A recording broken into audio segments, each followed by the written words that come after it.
Well, Devil's Night is upon us again. So we throw a little party, start a bunch of fires, make a little profit.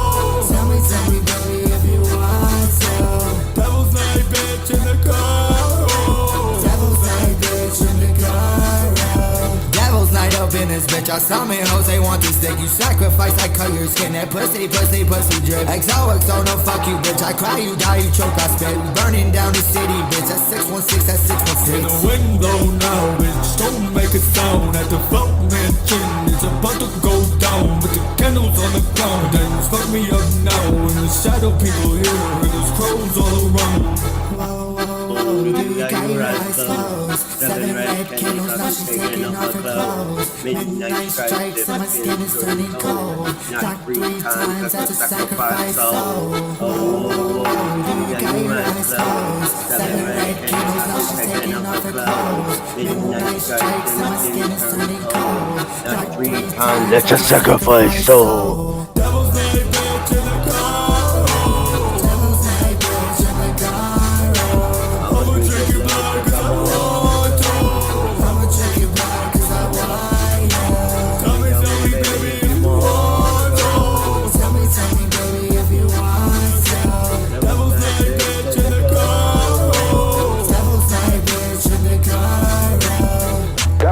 That's the annual pre-Halloween arson spree. Last year, 281 blazes were reported. In 2006, the city of Saginaw, Michigan was set ablaze with over... Cyrax.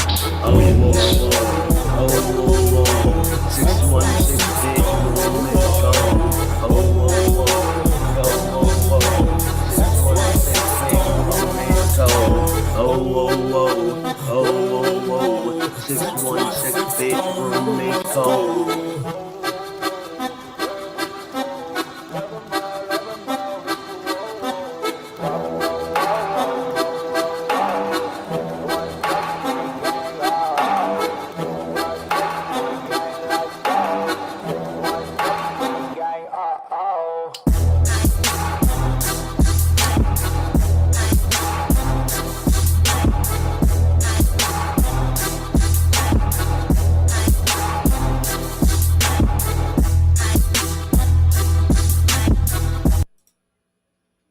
Morning, freaks. How are we?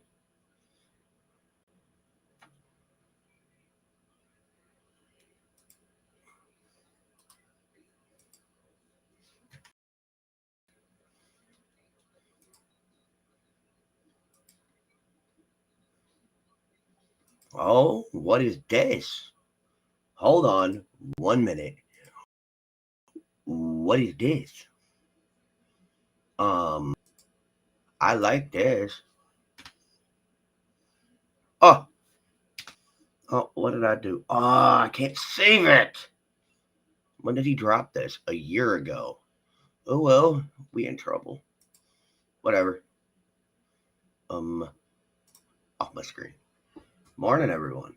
How are we?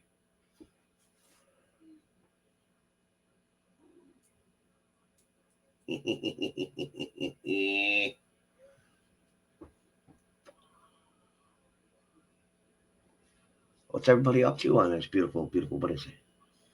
Oh, snap, it's Thursday. We all in trouble. Yes, sir.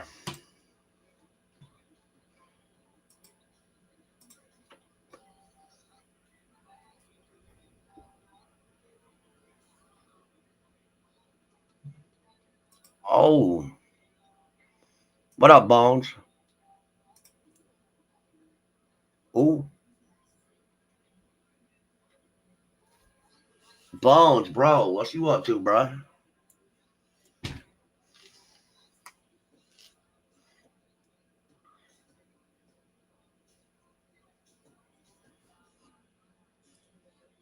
We got rain again today, man.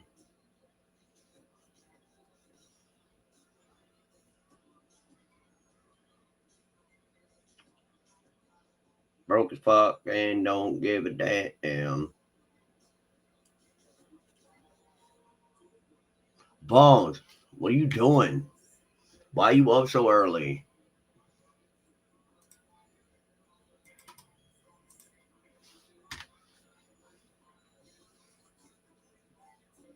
Well, what's everybody up to today? I'm chilling. Nice. Oh, I'm pissing people off. I'm pissing people off in Discord. It's my job.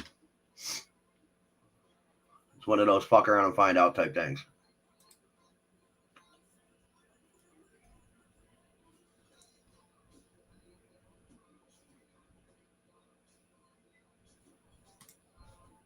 But yeah, morning.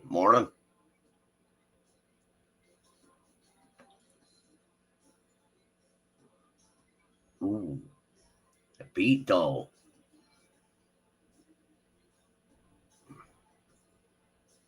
Even better.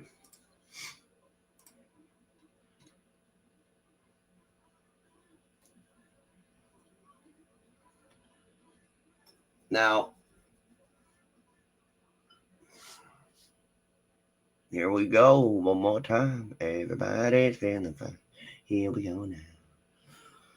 You gotta move, Kitty. I gotta go get coffee, y'all. I'll be right back. Give me a minute. Vegan, granola. Yeah, vegan. I don't fucking know, dude. I don't. I don't even know why I clicked the live button. I got nothing to talk about. What up, my nose?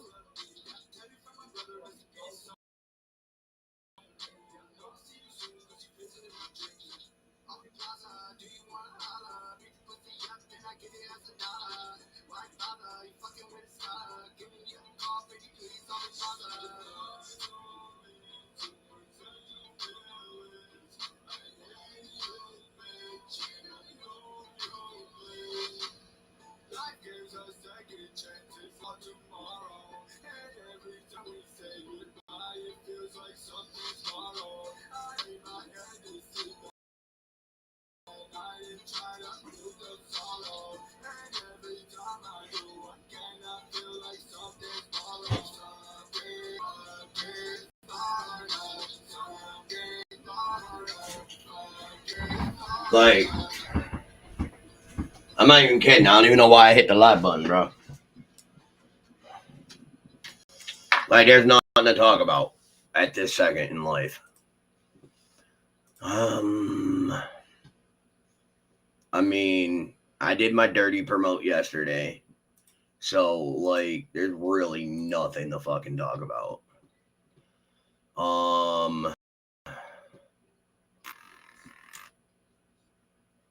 Yeah, like, I don't see nothing new at all. Like, not even in the news.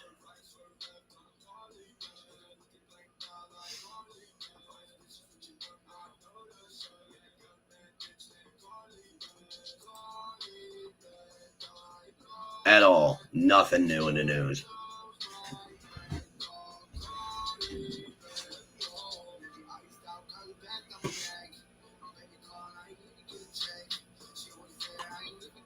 And that's not even a front. There is seriously nothing new.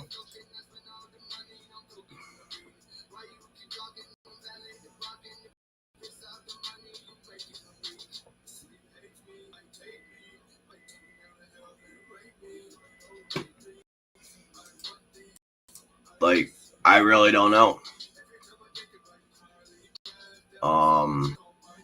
Spin it.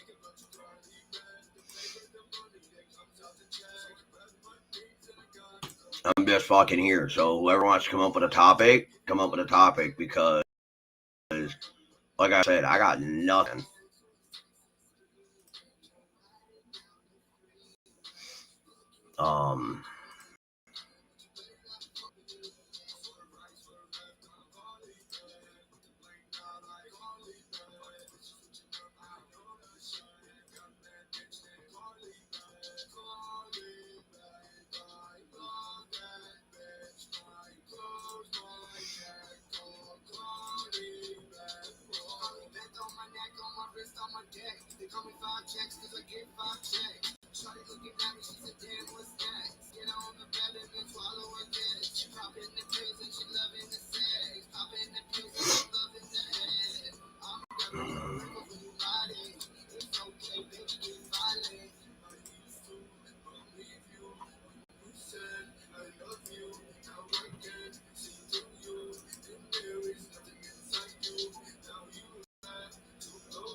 That might work.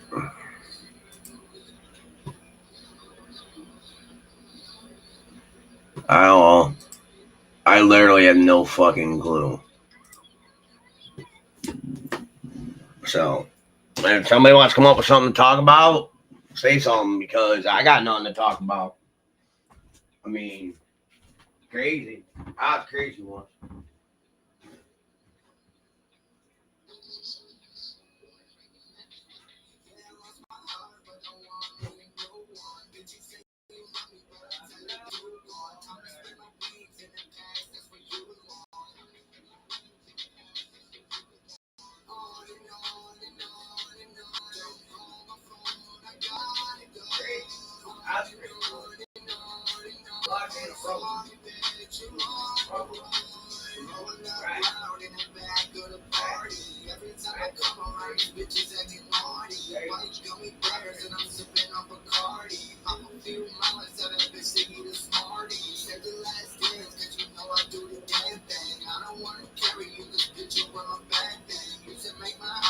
Crazy.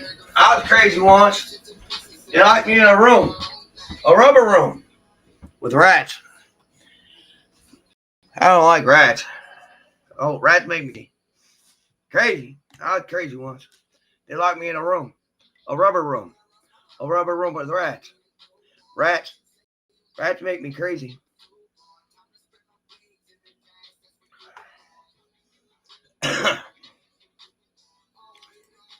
I'm gonna get kicked out of my kid server. Okay, man.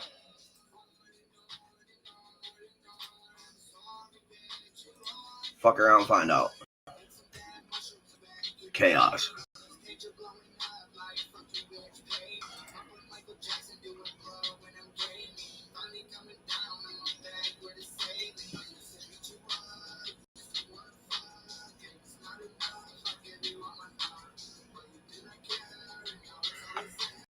I'm horrid.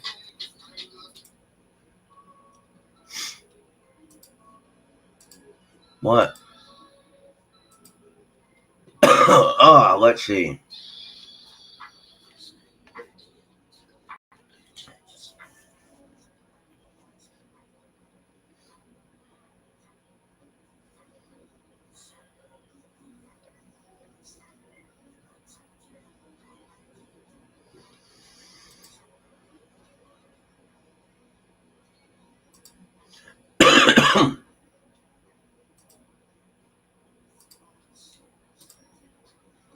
A 5-year-old is dead, and a woman behind bars tonight charged with that child's murder.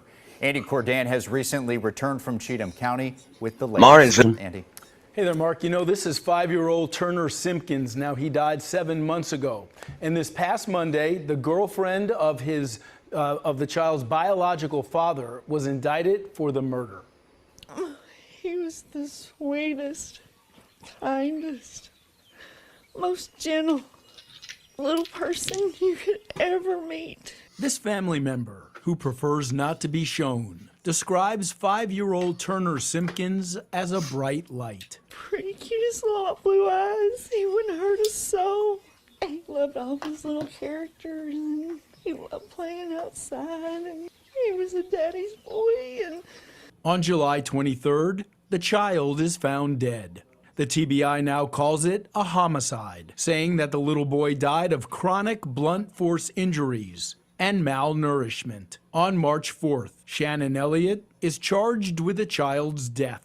According to investigators, the 26-year-old Springfield woman was the girlfriend of Turner's father. She said this was an accident, and then we find out. I just found out like Monday evening that it was no accident. It's hard, very hard when you trust someone that repeatedly lies to you. What would you say to that lady? How could she do this?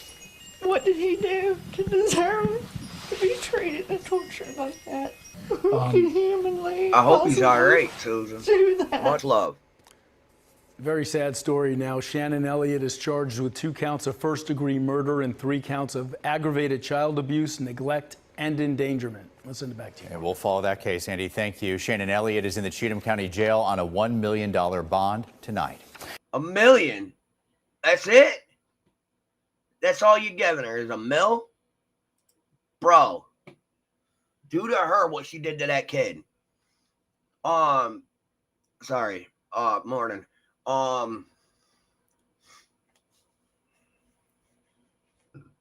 don't know, Susan. I don't know. That was the ending of one. The stepmother did it. I have not seen anything on our friend, Sebastian. I'm looking right now. There's a young man right now in the hospital, believe in a coma due to a bar fight, which is pretty fucked. But no, Miss Susan, good to see you. Good to see you. I'm sorry to hear about your husband, honey. But yeah, just so everybody knows, man. I don't know if you caught yesterday's live, Miss Susan, but there is there's new merch out, and there's a promo code for 12% off anything at Cash Out. So the promo code is Pandrew13. You get 12% off. Shameless plug, I know. It's shameful. I shouldn't be that shameful. Nutty. Crazy. I was crazy once. They locked me in a room. A rubber room with rats. Rats make me crazy. Crazy. I was crazy once. Sorry. My fucking kid got me going this morning.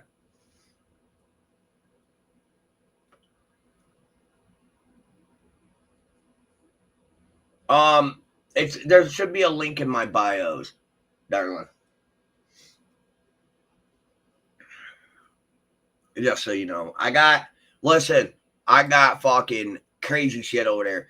I got phone cases, I got switch cases, I got curtains, I got shoes, I got blankets, I got pillows, I got just about anything. The only thing I don't have is handbags, I don't think. I got socks. I mean, prices are theirs. I can't lower them.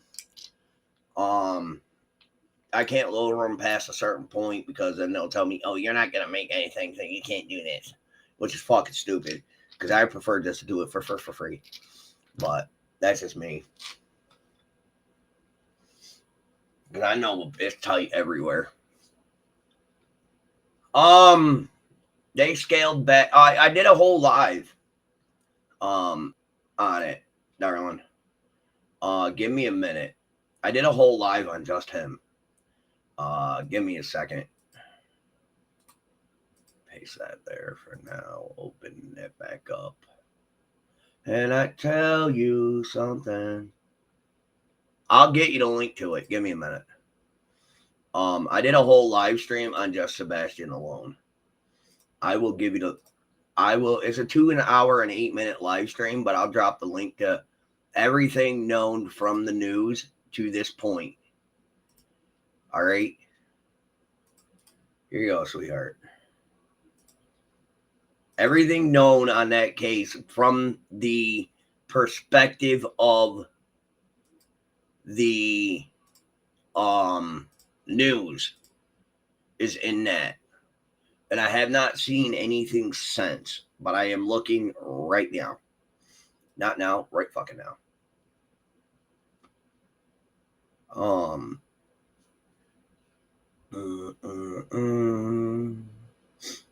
He's a 15-year-old boy with autism that walked away from his home at midnight.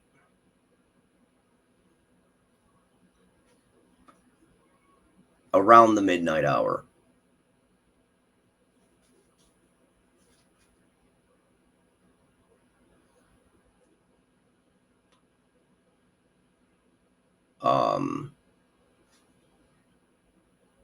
No, nothing.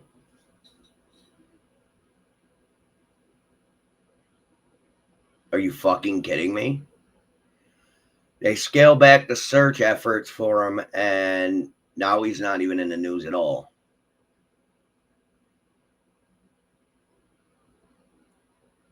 I think I played that one. That's fucked up. 24/7, taking care of my old man and myself. What was that? Hey, what are you doing out there? Don't break nothing, cat. Yeah. But yeah, there's a 2 hour and 8 minute live stream I did on Just Sebastian alone. You know, Susan, like I did with the Summerwells, I did just the newscastings of her and put it up, and that was like a 3 hour and something live. But yeah. But no, I do hope that you and your husband are all right. Much love. Good to see you back. If you need more time, take it. We're always going to be here. Always going to be here. If there is anything that I have been missing, like a missing, teenager or something, I will have to look it up myself and see what I can't find. I don't make a point to go searching for little ones. That's kind of not my thing. There was a plane crash in Nashville, in West Nashville, Tennessee, throughout this time as well. But yeah, they scaled back the search effort, but people are still searching for the young man. Excuse me.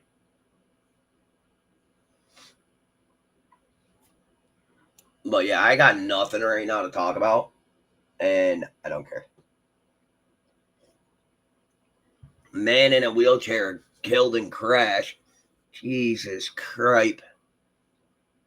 That's crazy. Sorry, I'm just, look, this is what I'm reading. I'm reading headlines. Bop. Bop. See, I'm just reading headlines. Man in wheelchair killed in car crash. And a man charged after bullet lands in toddler's bedroom. Damn! Ooh-wee, Mr. Macy's. I'm Nicole Smith at the WKRN.com alert desk. A bullet lands inside a child's bedroom during a nearby shooting. The incident happened in West Nashville in January. According to the arrest report, a man confronted two suspects breaking into his vehicle and they took off. Police say one was Juma Ismail. The other was a 14-year-old. The report says as they drove off, they fired a gun twice. Officers found the car on 25th Avenue North and caught Ismail after a brief foot chase. Officers say a bullet hole was found in the bedroom of a 3-year-old the next day. Detectives learned the bullet traveled near the child's bedroom where they slept in his bed. Ismail was booked on a felony assault charge yesterday and remains in the Metro Jail. Remember, News 2 brings you breaking news around the clock at WKRN.com. Now, you see how crazy shit gets? But yeah, that right there is nuts. And this is the state I was trying to move to. Yeah, good thing that didn't work out. Phew! Excuse me.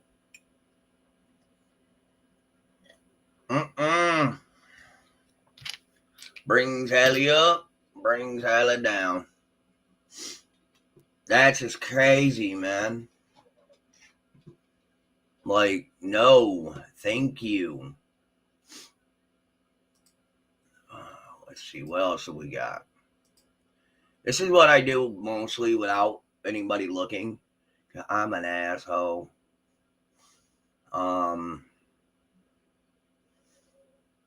Let's see. 80-year-old man killed scooter in Springfield. Jesus.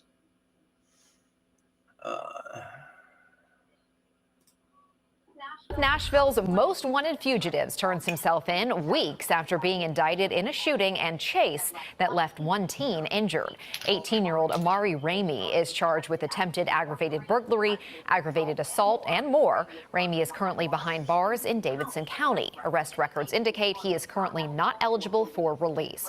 Ramey is one of the youngest people to ever appear on Nashville's top 10 most wanted list. Damn. You see that? Someone called the police and said they seen a child being kidnapped. All the cops, neighbors, everyone spent almost 20 hours trying to find said kid, and who called ended up being, oh my, really?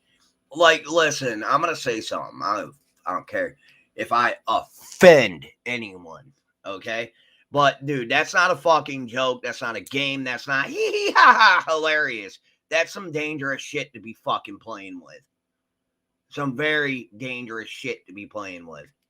Don't be doing that type of shit, because guess what? It ain't a simple misdemeanor no more. It ain't a misdemeanor to call in a hoax to the police. Now it's felony time. Good luck in life. Good luck in jail. Straight up. Learn a lesson. Damn. Like, where do people get off doing that shit? Like, for real. That's fucking stupid. Sorry, I'm looking and reading.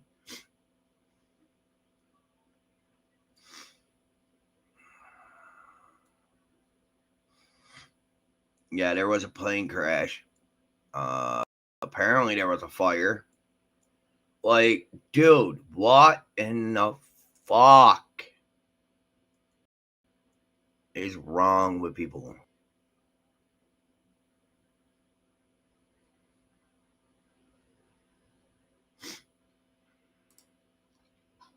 We're following a breaking news alert on a witness stand in St. Louis. The father of a Smyrna teen breaks down the moment his daughter was hit by a car while walking, resulting in the amputation of both of her legs. Nikki McGee is at the WKRN.com alert desk with the testimony from St. Louis. Nikki? I can't feel my legs. Those are the words ringing in the mind of James Edmondson, the father of Janae Edmondson, the volleyball player who lost both of her legs after a car crash in St. Louis last year. Now, Edmondson and her family were walking back to a hotel in St. Louis when police say Daniel Riley sped through an intersection, hitting another car that then struck Edmondson. Authorities say Riley was out on bond from another case. Opening arguments began today. Edmondson's father recounting the moment he jumped into action to save his daughter. And I turned to my right to grab Janae, to get her out of the way.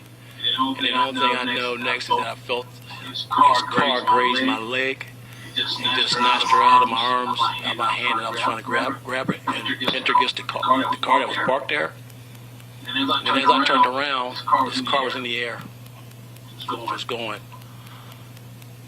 At that time, I heard Janae screaming, and I looked down at her. And she was yelling, "Dad, I can't feel my legs. I can't feel my legs."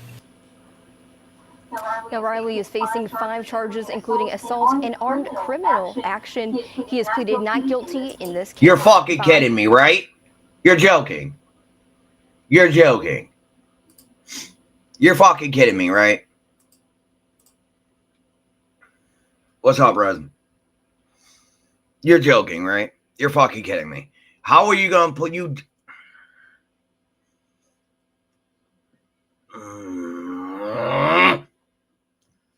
I took that girl's legs, but I'm pleading not guilty. Fuck you. Fuck you. You're guilty as shit, dude. A few inches fucking higher, you could have taken our life, you fucking piece of trash. Oh boy, we are in trouble today, y'all. We are in trouble today. This is why I don't get this. Listen, that's why I don't do this shit.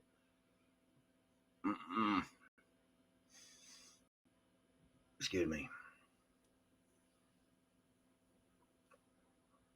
Nope, that's why I don't do this shit, man. Nope.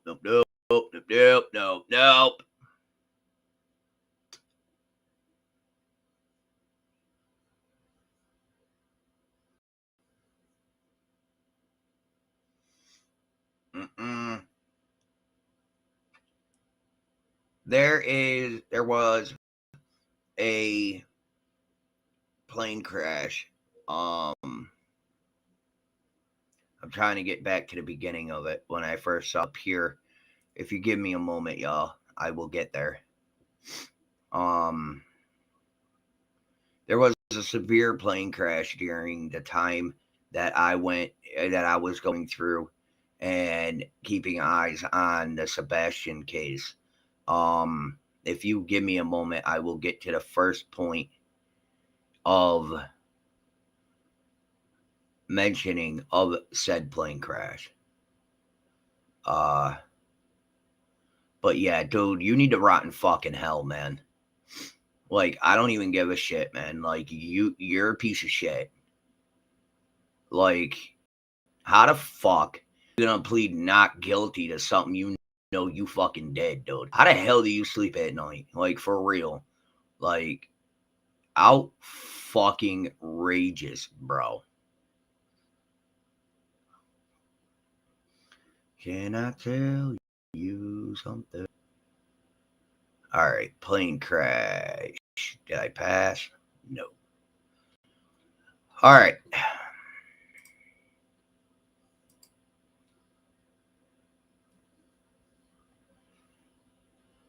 There is no sound on this video. Just so you know, sound is on, but there is no sound here. More than November.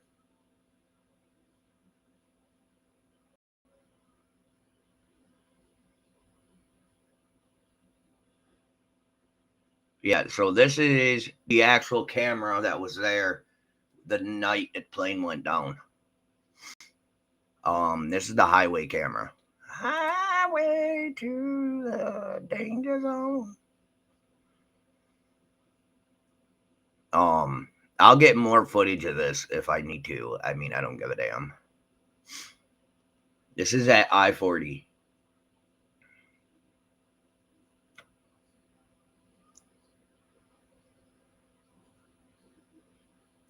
There's more on it. It's just this was the first one I saw. So, welcome everyone. Sorry, I really had nothing to cover today or to go over. So, we are just going to go over what I find in the news. Now I gotta backtrack all the way back the hell down. Oh, for sake. Oh, my life. There's one. No, I want to go back to the initial before I go closer up. Down. Down. Alright. No, that's the one we just played. This is the one we need, along with this one. Alright. Tennessee Metro official shares update on plane crash in West Nashville, Tennessee. That is the one we are looking for. Needed emergency approval to land. Approval was given to land on runway 2 at John Tune Airport. The pilot then radioed that the aircraft was not going to make it. The aircraft has crashed behind the Costco store just off the eastbound lanes of I-40. This is a single engine aircraft that had several persons on board. It appears that everyone on board perished. At this moment, I can tell you there were, again, several individuals on board. The exact number will need to be determined once we can actually get into the wreckage and do some more exploration into the wreckage. At this moment, we are working with federal authorities to determine from where the plane originated. At this moment, we do not know that. According to witnesses, the plane was coming over the I-40 area from the north and then crossed over the lanes of the interstate and then crashed there just behind the Costco on a grassy median of I-40. The Federal Aviation Administration and the National Transportation Safety Board will be conducting the investigation into why the plane went down, the circumstances surrounding the crash. Neither of those entities is on scene at this moment. The Nashville Police Department, the Nashville Fire Department is on the scene, along with the Tennessee Highway Patrol, the Nashville International Airport Police, and the scene is being stabilized until federal authorities arrive. Kendra Loney from the Nashville Fire Department will talk about her agency's immediate response as they arrived on the scene. The Nashville Fire Department was dispatched to the crash site immediately, as there were several witnesses who saw the plane crash in that median area that Don described. When the crash did go down, it did, as witnesses described, implode on impact. That impact was catastrophic and did not leave any survivors. When our crews arrived on scene, they were met with heavy flames and fire, smoke in the area showing from that crash site. They were able to extinguish that fire and also preserve the evidence from that scene so that the appropriate agencies can come and investigate what led to this deadly crash. We are saddened by the loss of souls that were on board, but we are proud of the work that everyone is doing to stabilize this incident and to make sure that there were no additional casualties that came from that. There were some bits of the crash sites that did kind of scatter around the scene, but crews were able to quickly gather those pieces so that there were no additional injuries from people that might be passing by on the interstate, and quickly set aside the scene to make sure that it was safe for everybody that was passing by. The interstate is shut down at this time for investigations that are going to be ongoing for quite some time, and it might be opening up here in some capacity, but people can expect delays in the area.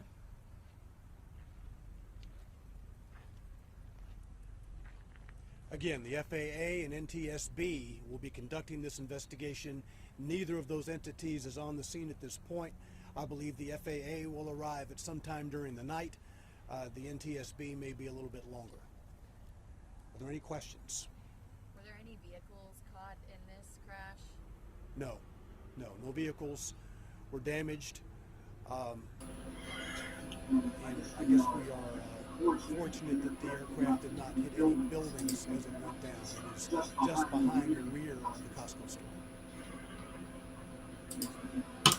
I got questions. Where's the flight book? The flight log. That should tell you where it departed from and where it was heading. Where's the flight log? Multiple people have perished, and our hearts go out to those individuals and their families. We don't know who those persons Black are box? at this point, nor do we have an exact count of fatalities. Understand that, as Kendra described the scene, the plane burst into flames. The fire department had to put the flames out, and we need to go through the wreckage to determine how many persons were on board. There were several persons on board, but the total confirmed number I don't have at this point. No, we are working now with federal authorities to determine from where the plane originated.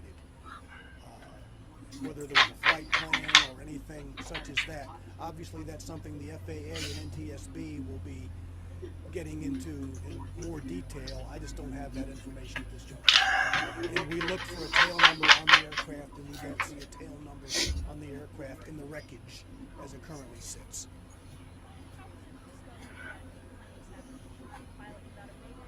Yes. As I described initially, yes.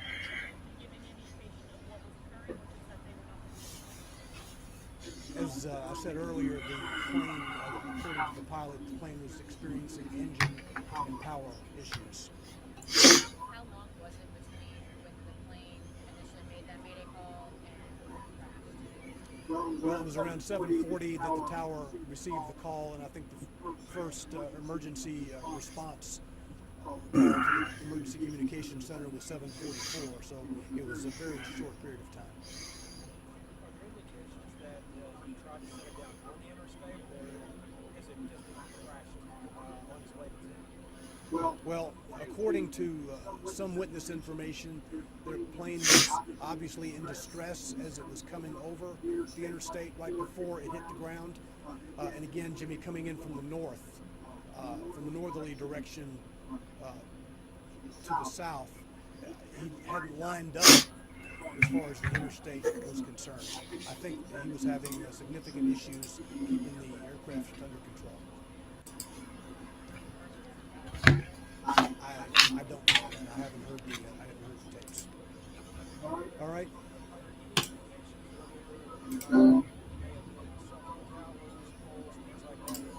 A father. No indications that anything else was tried. All right, thank you all.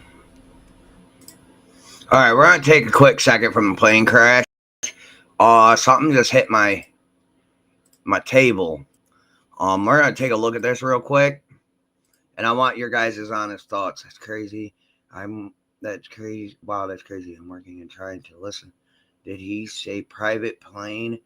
I think it was a private plane, dear. Give me a minute. I gotta put you on mute.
Accused of spiking smoothies at his daughter's sleepover, her friends testing positive for dangerous sedatives. Thanks for joining me here on Crime Fix. I'm Anjanette Levy.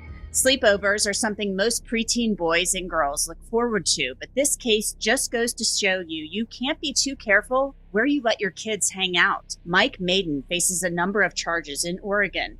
Prosecutors say he mixed sedatives in mango smoothies that he made for his daughter's friends at a sleepover. The details in a search warrant affidavit are disturbing. Investigators claim Maiden arranged all of the activities for this sleepover last August, taking the girls to get their nails done, ordering them pizza, and then dictating their activities at his home. Then detectives say Maiden made mango smoothies for the 4 girls.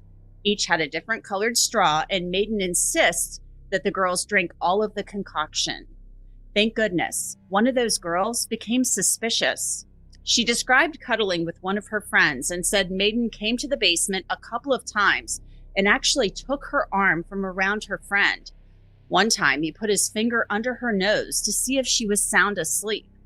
The girl texted her mom, "Please pick me up and say I had a family emergency. I don't feel safe.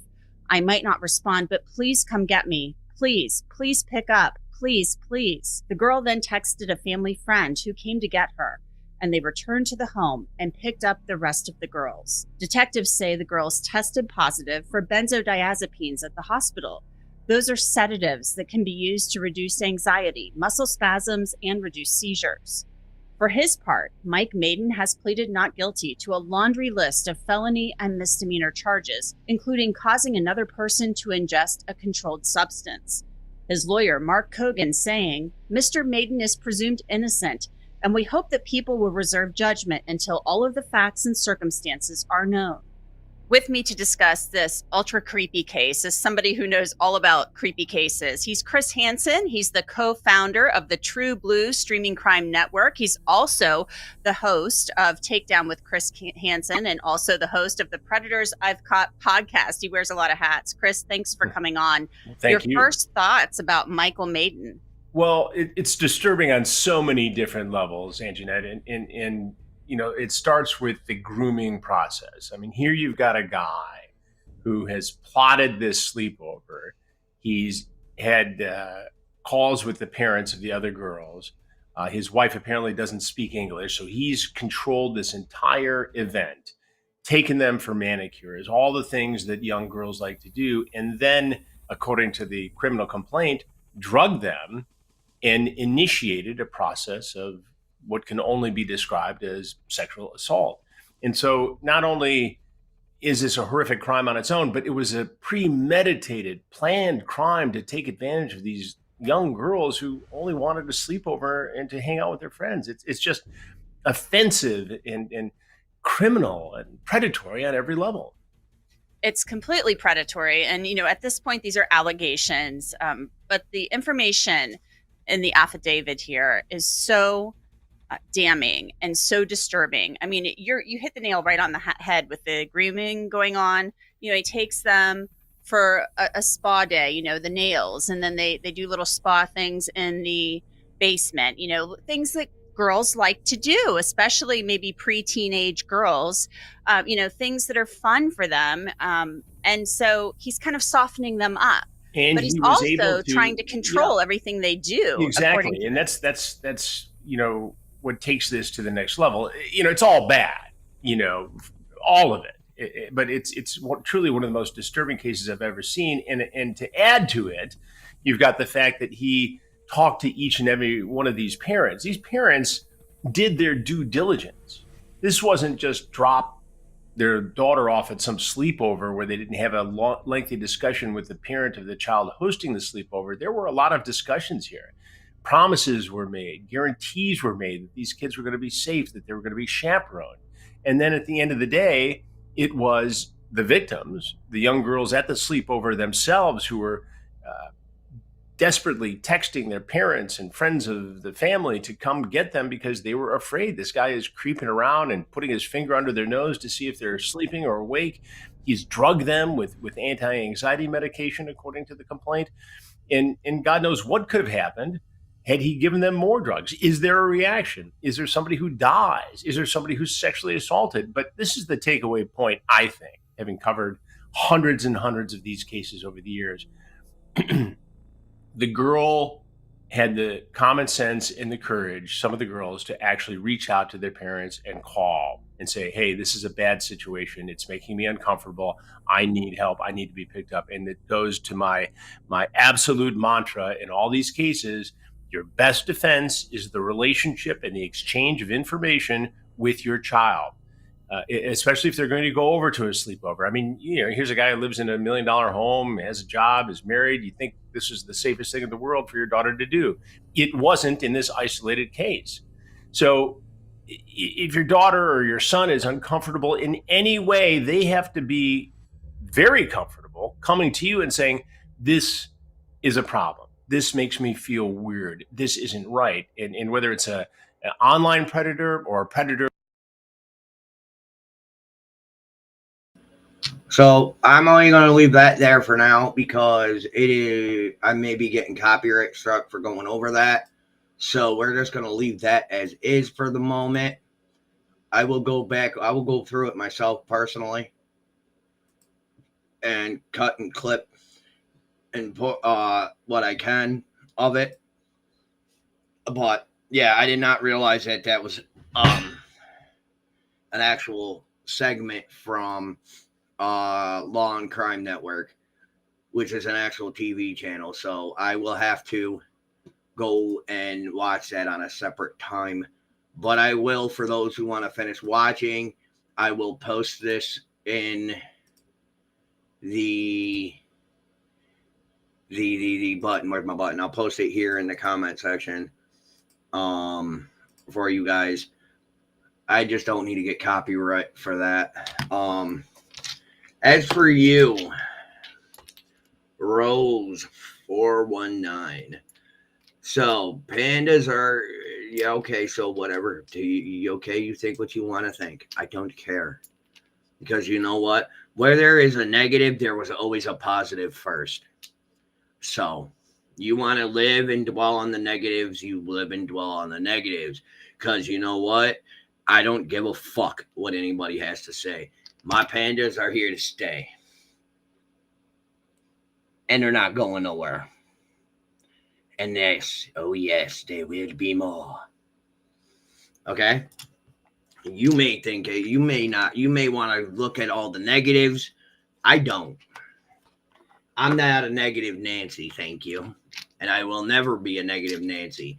I don't give a flying fuck what the symbolism is about anything. Because everything's got us. Everything is either leading back to this, that, or the other. Boo fucking who. Be an adult, get the fuck over it. That's the problem with people these days. Always looking at the negatives of everything. Well, fuck your negatives. Welcome to the hell house. Your negatives don't bother me none. Not now, not ever. My pandas and I are here to stay. We're not going anywhere. You don't like the fact there that I have pandas, bears, that I like panda bears. Well, the only thing I can tell you is there's a click off button for a fucking reason. Okay? There is. There's a fuck up. There's a move along. You don't have to be in here. Okay? If you just come over to write some dumb shit about my panda bear collection and the evilness that you people want to establish it with, then that's your problem, not a fucking me problem. Okay? Okay.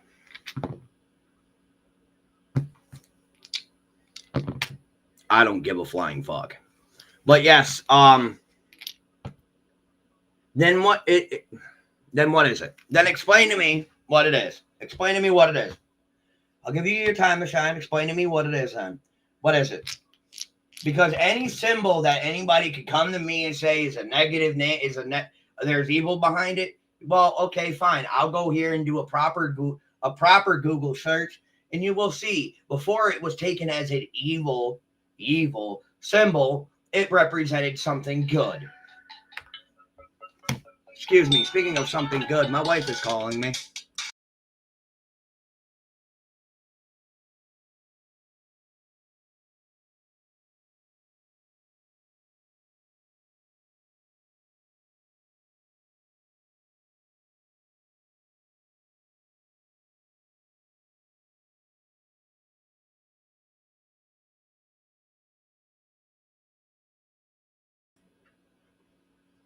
So I'll be waiting for your comment, Rose, because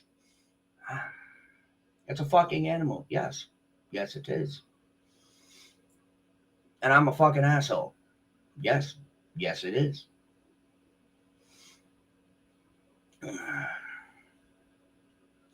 Oh, you wanted to get me going.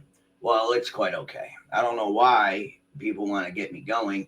I mean, I'm already going enough as it is. You got a plane crash that nobody's talking about. You got what just hit my ears about a dad spiking smoothies at a daughter's sleepover, which is kind of fucking disgusting. And then,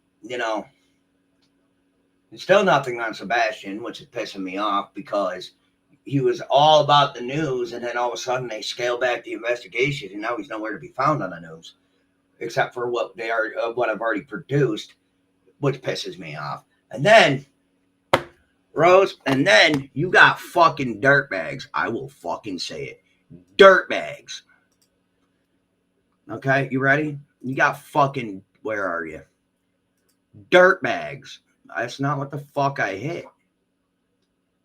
Dirt bags. Skirt.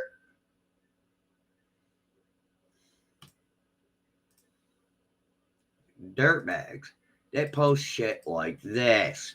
Give me a minute. Oh, I don't want to go. Well, fuck it. That works too. Exit that out. Go back here. Share this instead. Then you got dirtbags who post this. Then you got dirtbags who post shit like this. All right, hold on. That might... fuck it. Okay? Then you got dirtbags who post shit like this. Okay?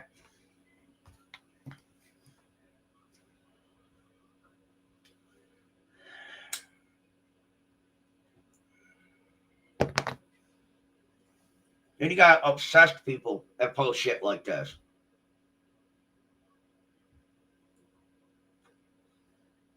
I'll give y'all a minute to read it. It's only been across my shit for the last like 2 days, so if you ain't seen it by now, I don't know what the fuck to tell you. But then you got dirt merchants like this. Taking what I say out of context because they think it's fucking funny. It's okay. Because you know what's funny? You're still losing. I don't care what the fuck you have to say about me. You want my reaction? My reaction is stop being obsessed and go find something better to do with your life.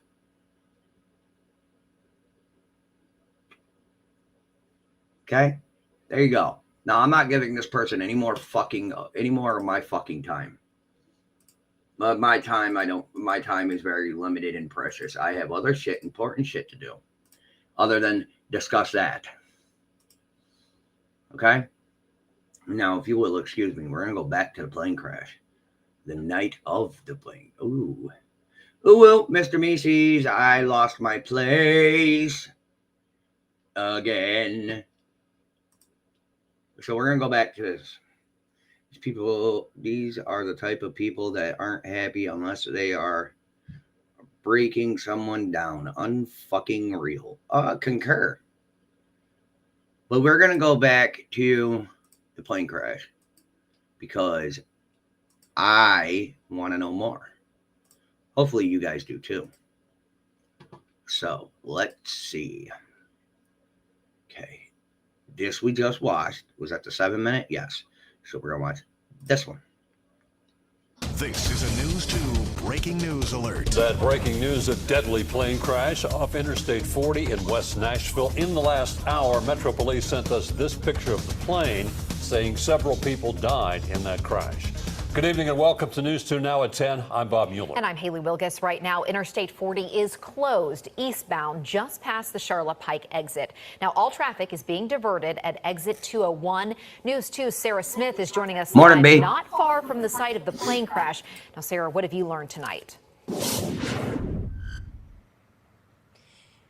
Haley, right now we know that this is a fatal plane crash. Witnesses say as soon as it hit the ground, it imploded. Police say around 7:40, the pilot of this single-engine plane said they had a power failure. It crashed off I-40 eastbound behind the Costco.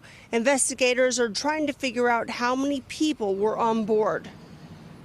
According to witnesses, the plane was coming over the I-40 area from the north and then crossed over the lanes of the interstate and then crashed there just behind the Costco on a grassy median of I-40. Investigators are trying to figure out also where the plane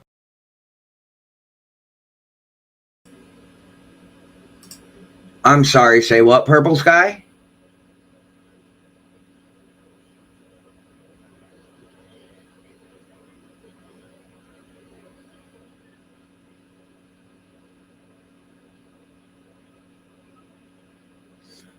Purple Sky, say what now? What the fuck is going on?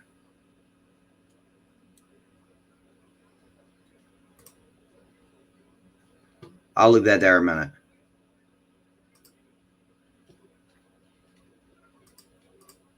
was coming from. We do know that it was trying to land at Johnson Tune Airport.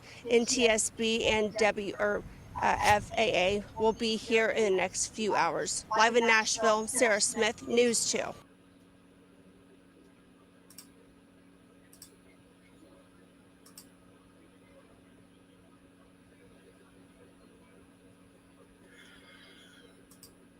Thank you. Watch World News. No, I want videos, damn it. What's up, Bam Bam? Yeah, I they tell us that further up. I'm just going over back when it begun. Because, like I said, I've been going over the Sebastian case when this happened. So I'm trying to backtrack and figure out wasabi. So bear with, okay?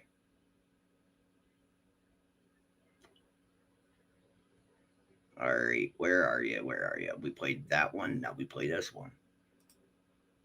This is a News 2 breaking news alert. And the breaking story is that we've now learned 5 people were on board that single-engine aircraft that crashed in West Nashville. What? Told me to wait. What?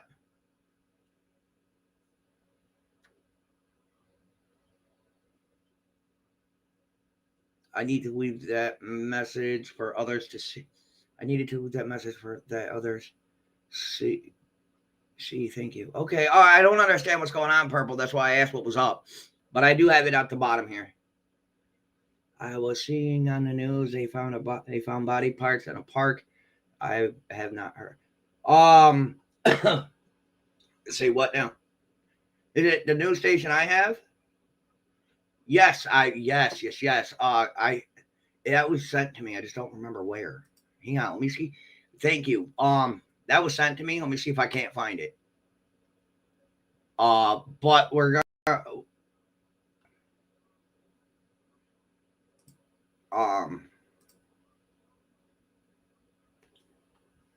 it was said to me, Ma, if my shit feels like working. Just saying. Apparently my shit don't want to work right now. But yes, we will definitely go over that as soon as I get the actual video from my Facebook, because right now it's being fucking stupid. So whenever it feels like working, I will play that. The FAA also on scene. They will work to determine what went wrong. The crash site is on the side of I-40 right near Charlotte Pike. Peyton Kennedy Really? is live near the scene with what we know so far. Yeah, a total of 5 people have died in this crash. That is all of the occupants on board of that small plane, according to the Metro Nashville Police Department. So what happened is around 7:40 p.m. on Monday night, a control tower at the John C. Toon Airport says they received a message from the pilot that the plane was experiencing engine and power failure, and they needed emergency approval to land. They were given that approval, but then the pilot reportedly said they weren't going to make it to the runway. Cameras captured the moment the single-engine plane came down behind the Costco store off of Charlotte Pike and next to the eastbound lanes of I-40. According to witnesses, the plane was coming over the I-40 area from the north and then crossed over the lanes of the interstate and then crashed there just behind the Costco on a grassy median of I-40. Officials say when the plane hit the ground, it immediately went up in flames. Police say in the process, no vehicles or buildings were hit and no people on the ground were injured. But again, 5 people on board have died. The FAA is here investigating the circumstances along with the National Transportation and Safety Board. Now, part of that investigation includes determining where this plane was coming from. They tried to find a tail number in the wreckage, but were unable to do so. So this investigation will be ongoing into the morning, and we'll keep you updated here on News 2.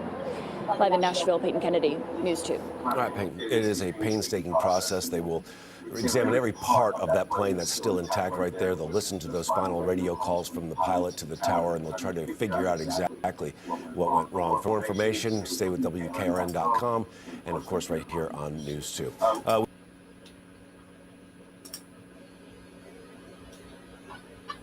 I'm looking for it right now.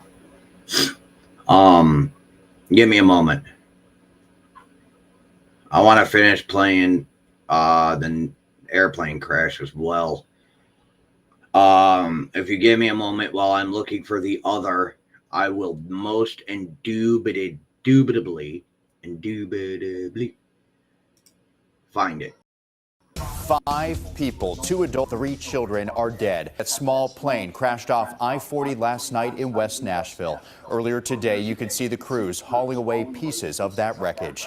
News 2's Kendall Ashman joins us live from the scene after hearing from transportation officials. Kendall, what did they say?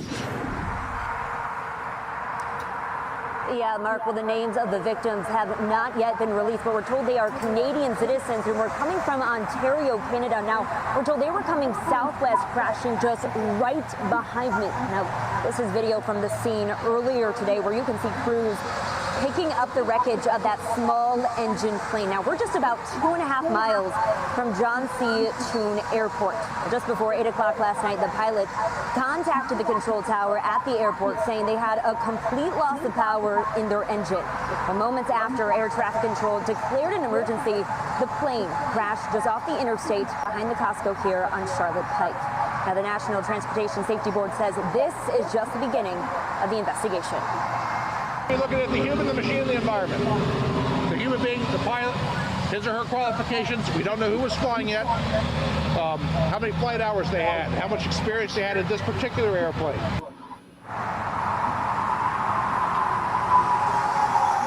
Now, I'm told the wreckage of the plane is now on its way to a secure location in Springfield, Tennessee, where crews will work to reassemble it to determine exactly what went wrong. I'm told that's partly because crews need to be working under better weather conditions, considering it's been raining on and off all afternoon. Mark. Kendall, thank you so much. Also, the National Transportation Safety Board asking to send in any new information that could help assist with the investigation. They're saying please email witness@ntsb.gov. And News 2 will continue to bring you the latest on the investigation into this deadly plane crash. You could also find more information at WKRN.com right now.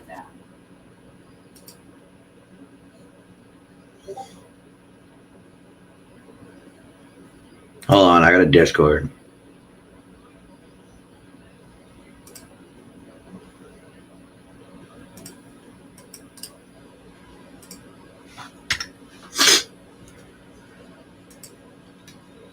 It was my son.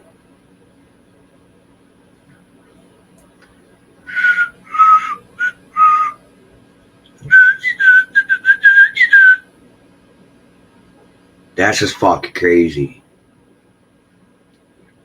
All right, 30 minutes ago, we were not that high up, I don't think. Sorry, I hate that it doesn't put me directly back where I was. No.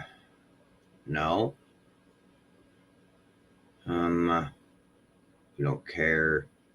There we are. A small engine plane streaks across the sky before exploding in a ball of fire on the side of the interstate.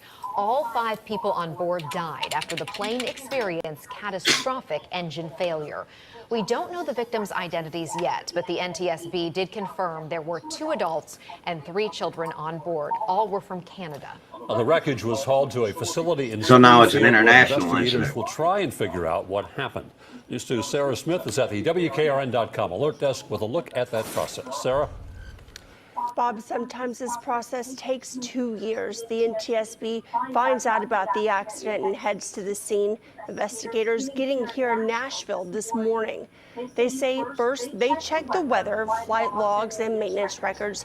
Next, the wreckage heads to a safe place. In this case, it's at an AMF Aviation in Springfield.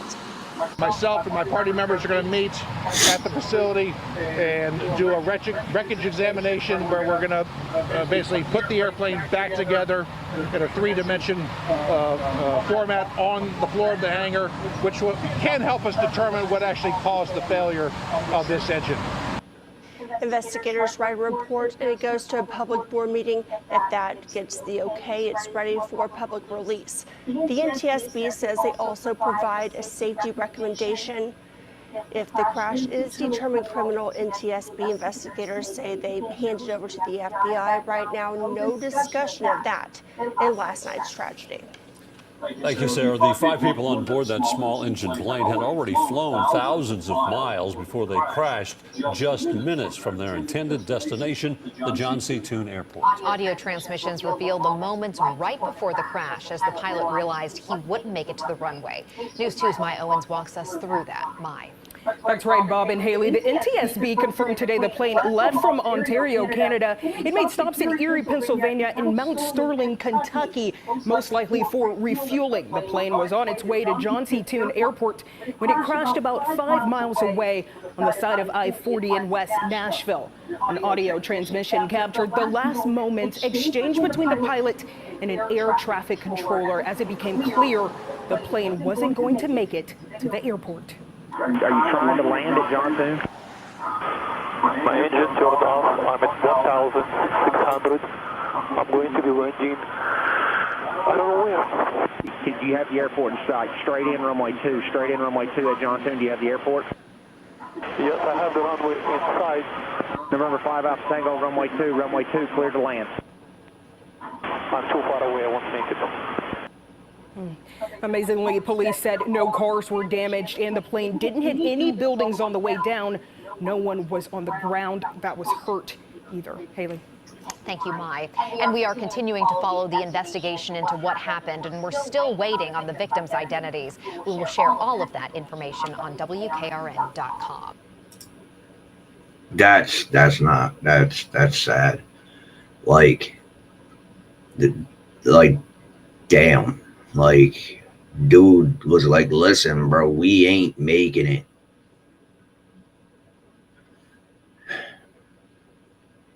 We're not making it, bro. No more, no less. We are not making it.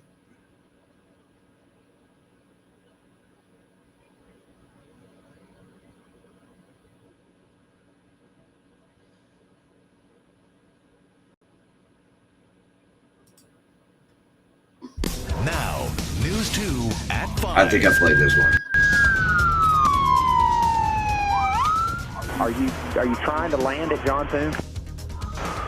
My engine turned off. I'm at 1,600. I'm going to be landing. I don't know where. Sadly, it was too late. Heroic efforts from airport traffic control were not enough to save a pilot dealing with engine failure, struggling to find a place to land. TDOT cameras captured the plane crashing beside Interstate 40. 3 children and 2 adults on board were killed. Good evening and welcome to News 2 at 5. I'm Bob Mueller. And I'm Haley Wilgus. Control tower officials at John Toone Airport did everything they could to help that pilot land safely. Kendall Ashman breaks down where the FAA and NTSB investigations stand now as the wreckage is cleared and taken to a site in Springfield. Kendall. Well, Bob, Haley, the wreckage is being brought to a secure location in Springfield where crews will now reassemble the plane to determine exactly what went wrong. Investigators say there are still a lot of questions remaining, like what happened and who was flying the plane. Now, the identities of the victims have not yet been released, but we do know all 5 victims were Canadian citizens and were coming from Ontario. According to the National Transportation Safety Board, the pilot was attempting to land at the John C. Toone Airport. However, just before 8 p.m. last night, the pilot reported a complete loss of power in their engine. Now, moments after air traffic control declared an emergency, the plane crashed just off the interstate behind the Costco on Charlotte Pike. Now, the crash site is just about 2.5 miles from that airport. Any pilot of a single engine aircraft is always looking for places to land in case that engine quits. It's very rare, but they're always prepared, and you practice gliding to a landing.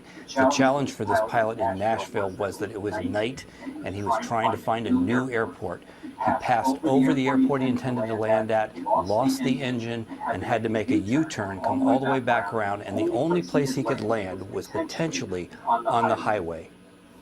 Now, the National Transportation Safety Board is asking for the public to send in any information or video that could help assist the investigation at witness@ntsb.gov. Now, coming up at 6, we speak to an aviation expert here in Nashville who says engine failures are not uncommon, but considering the circumstances the pilot was under, there's not much he could do. Haley. New information this morning. Metro Police have identified the 5 people who died in Monday night's plane crash along the side of I-40 in West Nashville. Blake Eason joins us live from John Toone Airport with an update on the federal investigation that continues here in Middle Tennessee.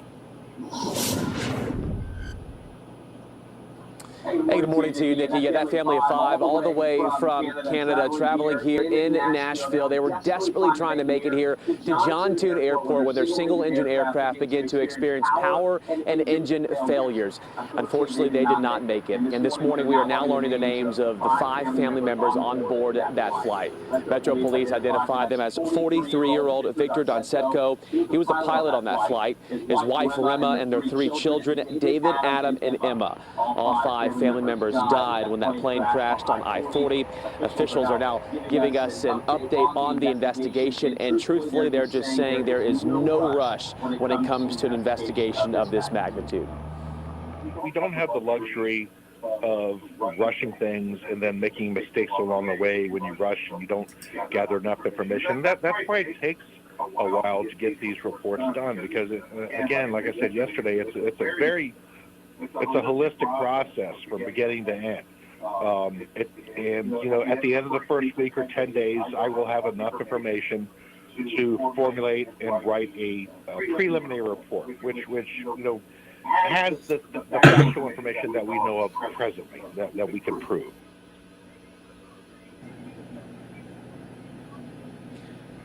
And as we come back out here live at John Tune Airport this morning, officials also telling us they kind of have to do reverse engineering, if you will, to piece together exactly what happened. And so with an investigation like this, they say we could expect to see preliminary reports coming in about 10 days or so. But when it comes to a full in-depth analysis and probable cause, that could be a year removed from where we are today. But no doubt about it, we will certainly continue to follow this investigation every step of the way.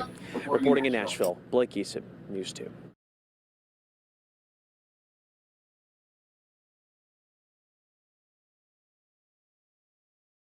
Today's case is one that has been going on for over a year now, and honestly, it is one of the most frustrating that I have covered in quite some time.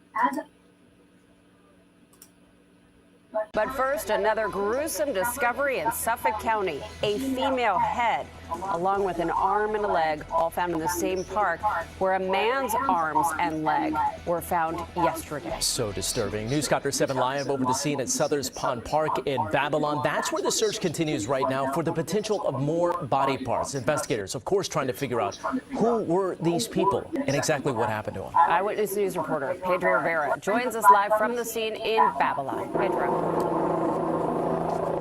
Yeah, that's exactly right. An autopsy is underway to determine who these people are and what happened to them. We know that last night a discovery was made of a woman's head, arm, and leg. This after they found 2 male arms on the opposite end of the park. They're focusing their efforts right on the outer edge of Southern's Pond Park. Like you guys mentioned, they haven't found anything this morning, but again, we have learned that the head, a leg, and an arm belong to a woman. So here's what we know so far. Take a look at this video. Yesterday morning, teenagers were walking nearby Babylon Memorial Grade School and made that gruesome discovery right on the side of the roadway at the edge of Southern's Pond Park. They found that severed arm. A young girl in the group called her father, who immediately came to the scene and called police. Once officers got here, about 20 feet away from that first arm, that's where they found the second one, which they say belongs to a man. Then on the opposite side of the park by Babylon Elementary School, a cadaver dog found a woman's leg, arm, and head.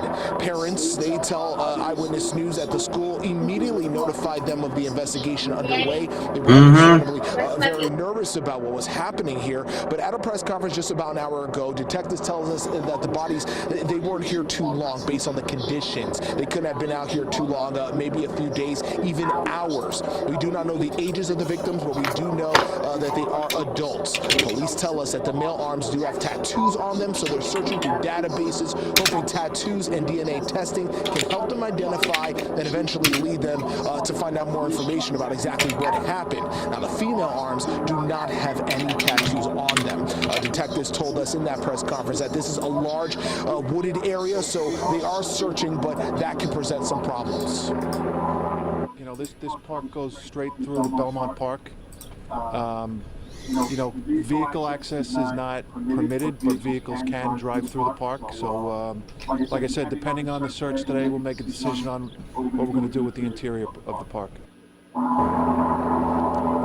Yeah, so depending on what happens today, they could search further and further into the park. Again, they've been focusing a lot of their efforts just on the outer edges of the park. They believe a vehicle may have been involved in dumping the body parts, but as the autopsy continues and the investigation continues, we should find out more details about who these people are and hopefully get more information and bring it to you live here.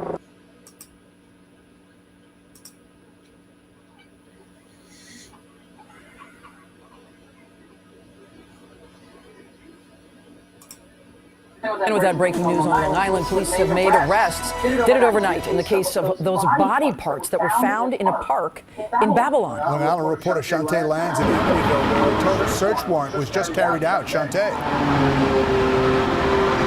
Well, David and Michelle, that search warrant happening at this home right here behind me. It's the left door. This is 25 Railroad Avenue here in Amityville. We've learned that 2 people at least have been arrested from this home. Multiple arrests. We're not sure of their identity. It's a man or a woman, but police spent all night and all morning at this residence. Neighbors say they started seeing police out here around 8 last night. They don't know the sex, again, of the people arrested, how long they've lived here, and what their exact tie-in is to those body parts found on Thursday at that park that is frequented by students. In fact, a student found that left arm belonging to a man on Thursday. There was also later a right arm found with tattoos. Police, of course, using that. They have a database to go through to try to match that victim up with anything. Something else they'll have now with those arrests in this major break in this case will be DNA evidence of the people that they arrested. Again, they were on scene, they cleared here. We've also learned now that state police assisted Suffolk County Police at Bethpage State Park, where there could possibly be even more remains found. We spoke with a neighbor back here in Amityville about seeing all the police activity last night. It was last night.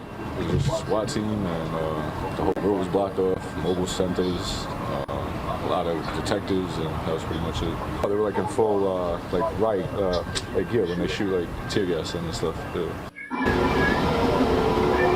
And we learned about that search that's happening at Bethpage State Park. We learned that started at 2:30 this morning. It's not clear if detectives are still out there, but again, more remains possibly found there as the investigation continues here.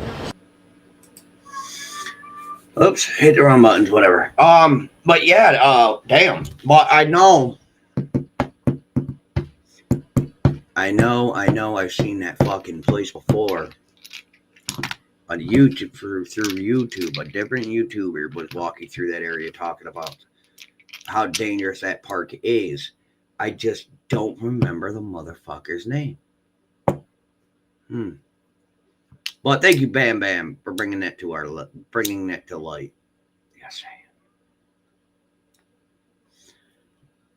We've been up here for 1 hour and 26 minutes. Shit talking? Who? Who be shit talking? Who's shit talking? Tell me. I want to know who's shit talking. What? Okay. But who's shit talking? Oh, shit talking? Yeah, that motherfucker stays shit talking. As always, like, motherfucker, quit shit talking. He ain't even in here, and, it is what it is.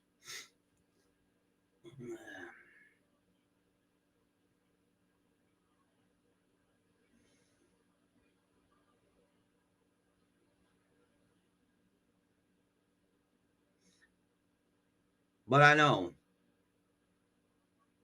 for a fact that I've seen that place before.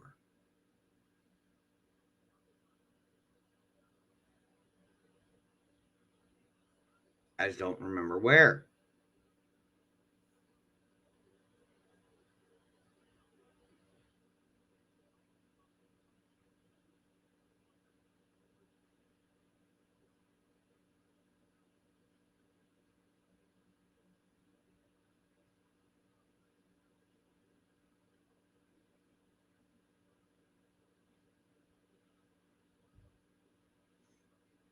You know,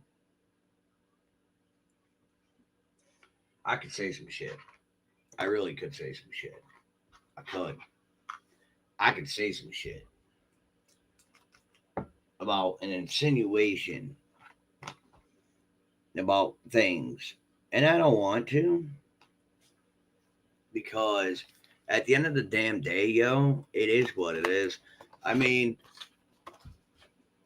let's be honest here. Let's be honest with each other for a minute. Welcome to the dark room. Well, let's be honest with each other for a moment, shall we? Would any of us really know about any other missing? Would any of us really know anything about the missing the other missing children, and the fact of the crime rate and the death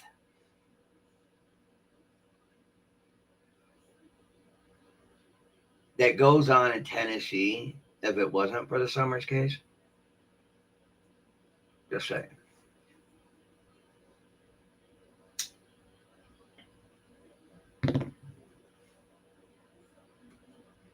Just asking.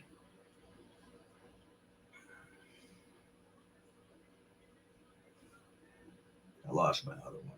It's fine. Because if you look at it the way I'm looking at it, any other case that stems out of Tennessee doesn't get as much love, nurture, and spotlight as the Wells case.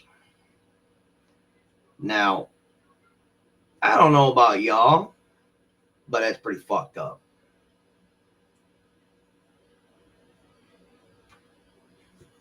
There are 6 missing children that I know of in that fucking hellhole of a state. There are 6 different bleeding children from that fucking state. 6. Now, how many of these 6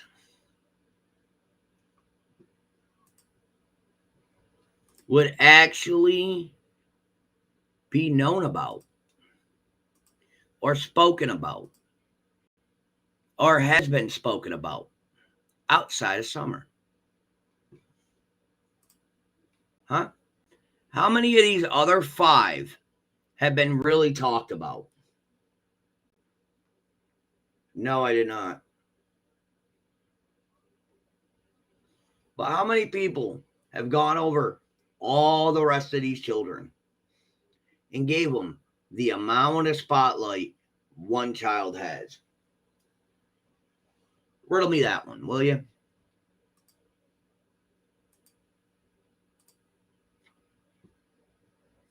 I want to know.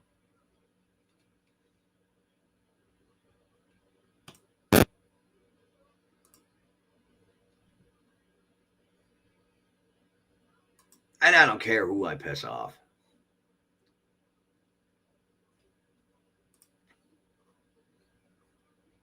How much spotlight do these children have?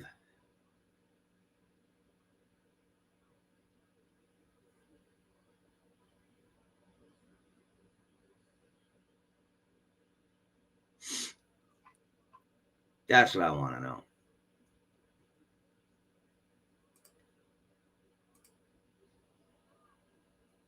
Exactly.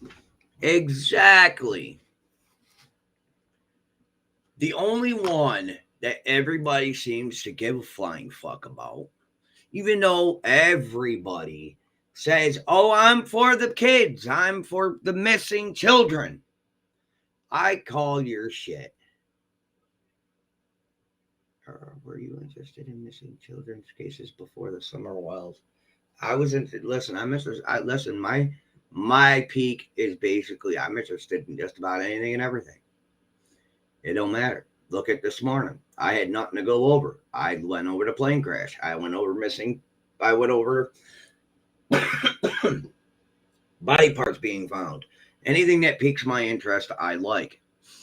This, on the other hand, pisses me off. when something pisses me off, yes, I'm going to be passionate about it. It's what I do. And as for missing persons case, bro, you ever heard of the ID channel? You ever heard of Unsolved Mysteries? Just putting it out there. You ever heard of them? Because I have. I grew up on them. So yes, mysteries and unsolved cases and things, yeah, I've been interested in since I was a wee little lad. Sherlock Holmes, mysteries. And it's a mystery that beckons to be solved. Oh, my bald spot's showing. No, it's all right. I'll put my bald man hat on. No, it's just what it is. I'm not obsessed with anything. I'm just pointing out the fact there is that there are 5 other children from that said state that's in the spotlight due to one, and ain't nobody covering a fucking one of them.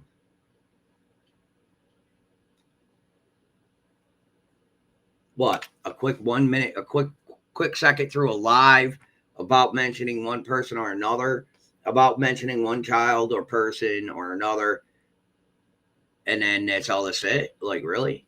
Type in the young man's name. Do I have said young man's name in my inventory box? Sorry, y'all seen that close enough. That shit's starting to hurt my fucking. Let me see.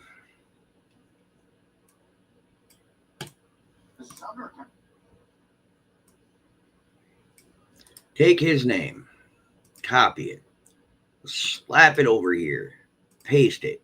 No, get that the fuck out. Okay? Plop it. All right, let's do this together, shall we? Sebastian Rogers.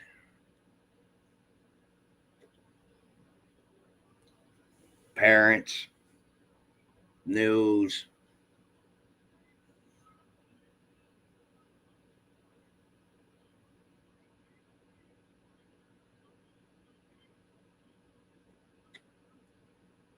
Now, mostly new, 90% news. 90% news. Actually, every ounce of it's news. Except for me, of course. I'm not up there right at this moment. You got one YouTuber right here. One. There she is again.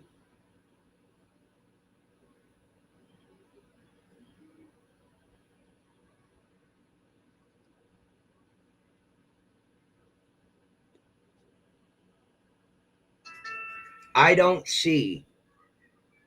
Oh, there's one. There's another one.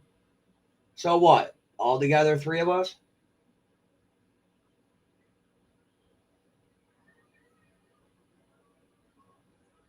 All together, 3 of us so far. 3 have gone over this young man. Oh, this one mentions him, so that's 4. There's 5.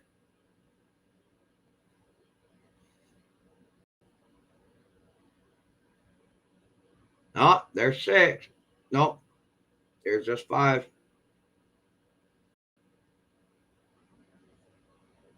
Yep. There's 6. That's it. 6, maybe 7 of us. Now, if we go over and we type in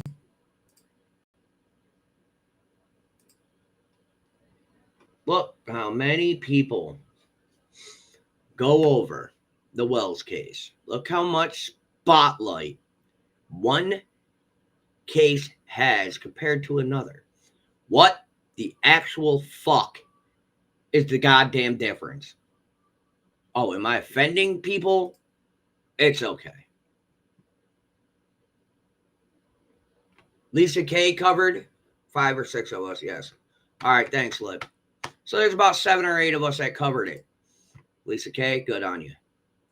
But look how many people, look how many fucking people have covered the Wells case. Look at all of them. Everywhere you fucking look. What is the fucking difference between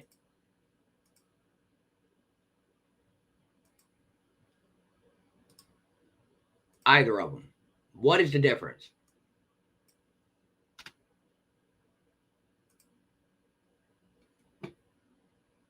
That's what I want to know. What the fuck is the damn difference? Anyone?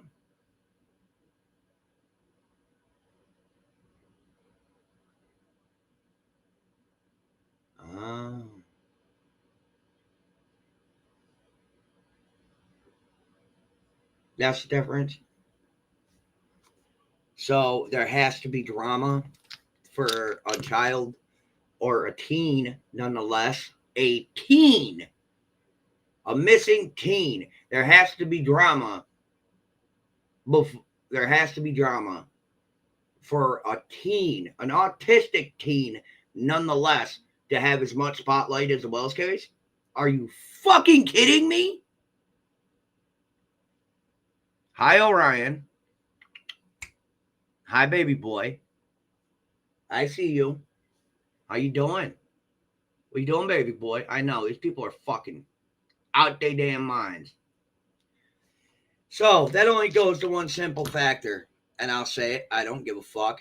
I'll say it loud and proud. And Cleebs, go ahead and clip this. Okay? Drama sells, and it's a fucking shame. When I was over here doing drama, I had up to fucking 200 people in my fucking chat.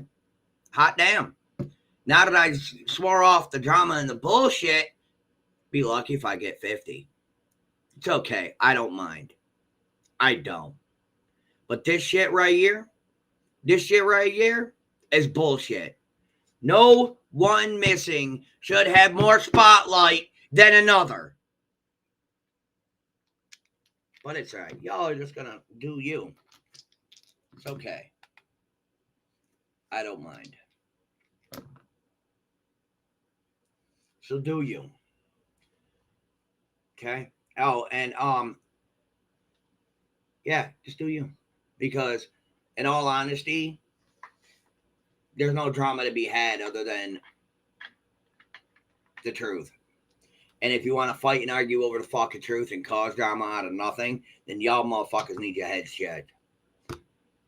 They found a 7-year-old living in a box here locally, and not a soul has picked up that.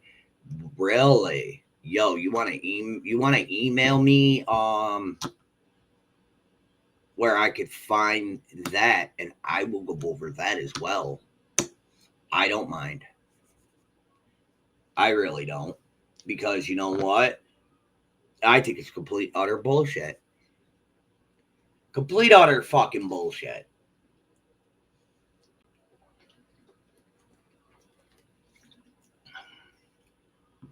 Damn near 2 fucking hours up here. I'll message you. Thank you. Well, Facebook is still on a fuckity, so that's why I said just email me. So, in all honesty, it's fucking BS and bullshit. You want drama, you want shit starting, you want this, you want that, bloody walking, bloody blah. Well, more or less, what is all that going to do in the end other than cause more problems and hinder their investigations that are supposed to be that y'all are supposed to be trying to help? There is more bullshit and drama surrounding this case and more spotlight on this case than there is on this little man here. On this young man here. There ain't no fucking foul play. Okay? There isn't. There really ain't.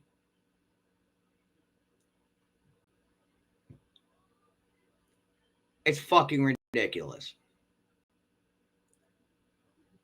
The father, the mother, the stepfather have all been working very close and very well with the police. And I don't see where that's a problem. But nobody fucking cares. There's no drama to be had. So nobody cares.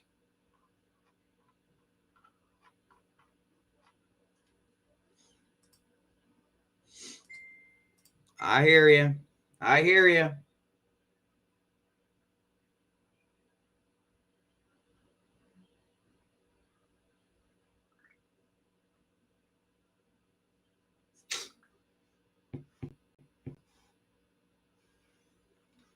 Give me a minute. I got you.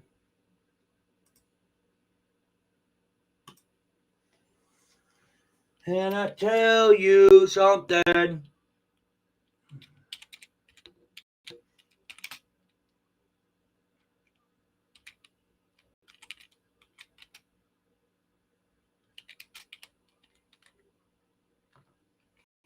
My phone went bum bum.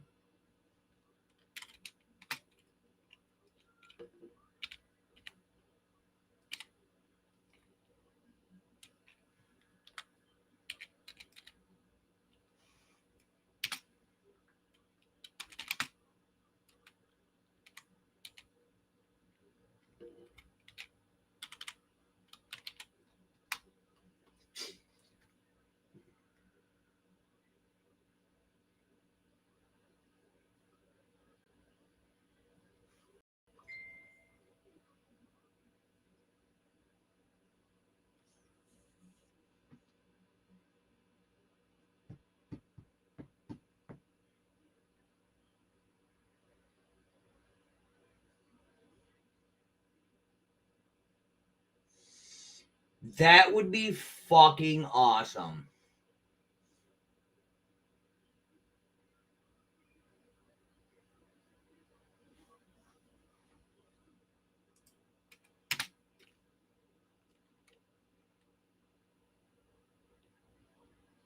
Oh, I put kidnapping. Sorry.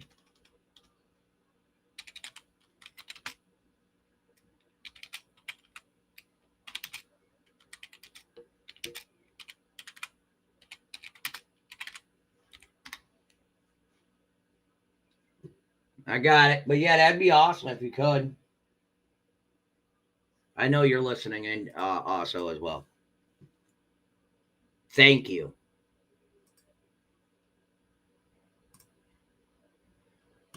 But we are going to look at this now. What real scumbag parents look like. 5 days ago, 5 days ago. All right, let's see. A Cedar Springs couple accused of abusing a 7-year-old boy appeared before a judge for the first time this morning. Michael Russ and Jessica Kilgore are charged with 1 charge each of unlawful imprisonment and second-degree child abuse. According to court documents, Kent County deputies say Russ confirmed that the boy spends 9.5 hours per day in a box in a makeshift room. They also say food was withheld from the boy. The child was also forced to run and stand outside as punishment.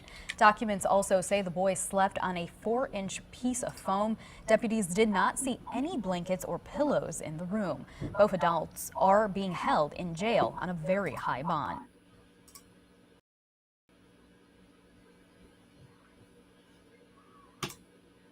A West Michigan dad charged with locking his 7-year-old in a box had abused the child before. The Cedar Springs father and his girlfriend are locked up themselves tonight, charged with unlawful imprisonment and second-degree child abuse, both felonies.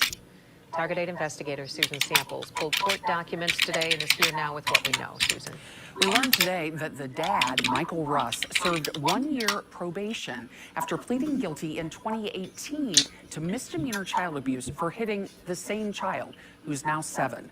It's not clear from court records what Children's Protective Services demanded of Russ after that guilty plea, but we know the agency clearly allowed him to keep the child. 47-year-old Michael Russ and 38-year-old Jessica Kilgore are locked up tonight on charges of unlawful imprisonment and second-degree child abuse. Those are both felonies. A judge set Russ's bond at $1 million and Kilgore's at $750,000. Court records say the two admitted to locking Russ's 7-year-old son in a 3-by-4-foot box made of wood and drywall. Kent County deputies responded to the couple's second-floor apartment off Main Street in Cedar Springs last week.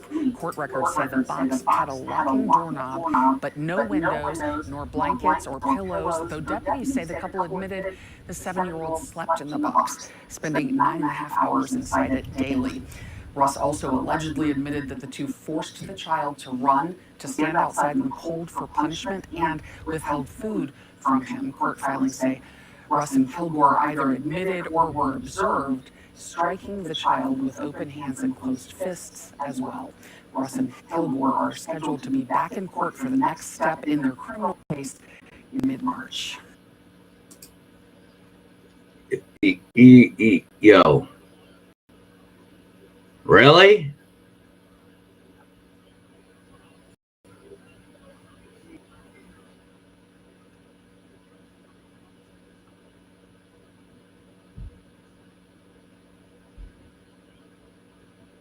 Really?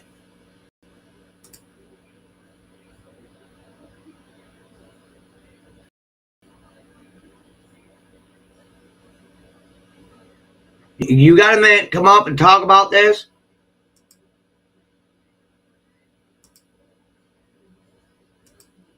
Flips?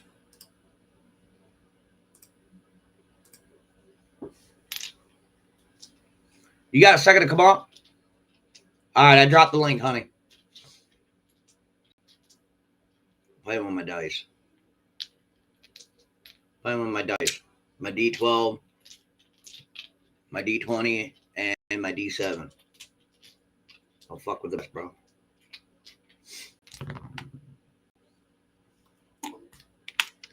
Yo. Hello. Morning. What? So listen. So what's up with this now? So, obviously that came across the news a couple days ago, 5-6 days ago.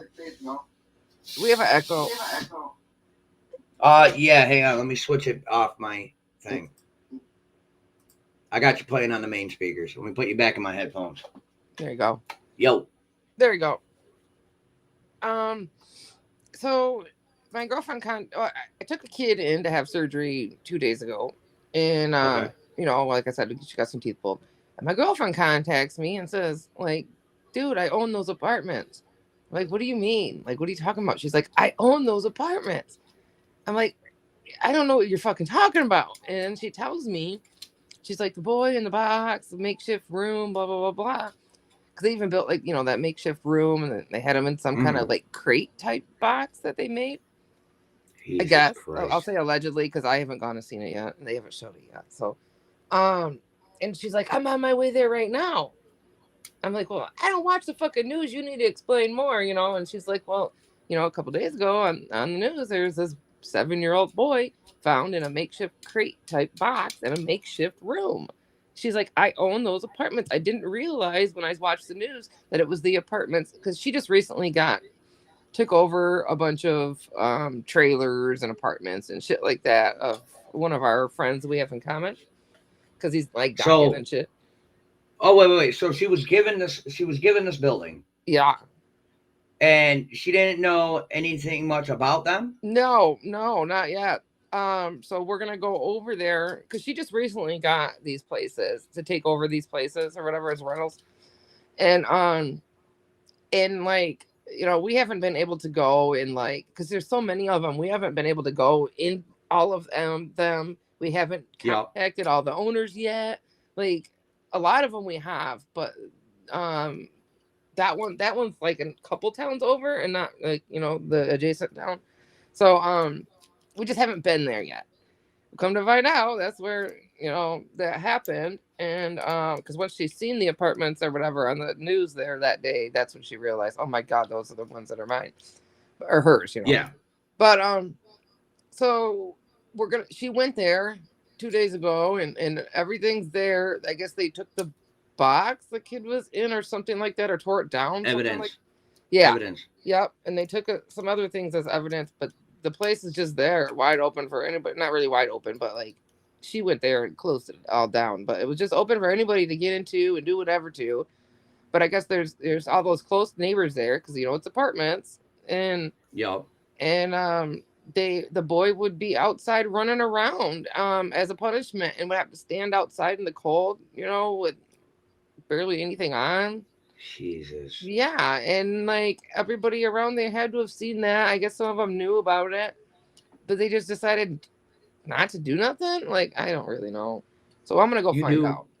But listen, you do realize, I don't know how it works in your state, but here in New York, if an owner of a building, an apartment building, sells to a new owner, the new owner has all legal rights within the first. That's what we're doing to these other 60 ones. days. Yeah. But listen, within the first 60 days to do a home inspection / evict. Yes. If they want. And now that's what we're doing to some of these other places, because I have another girlfriend that lives in a trailer that this girlfriend owns. So there's kind of like some headbutting here, but whatever. She's got me helping her, so there's nothing that the other chick can do about it.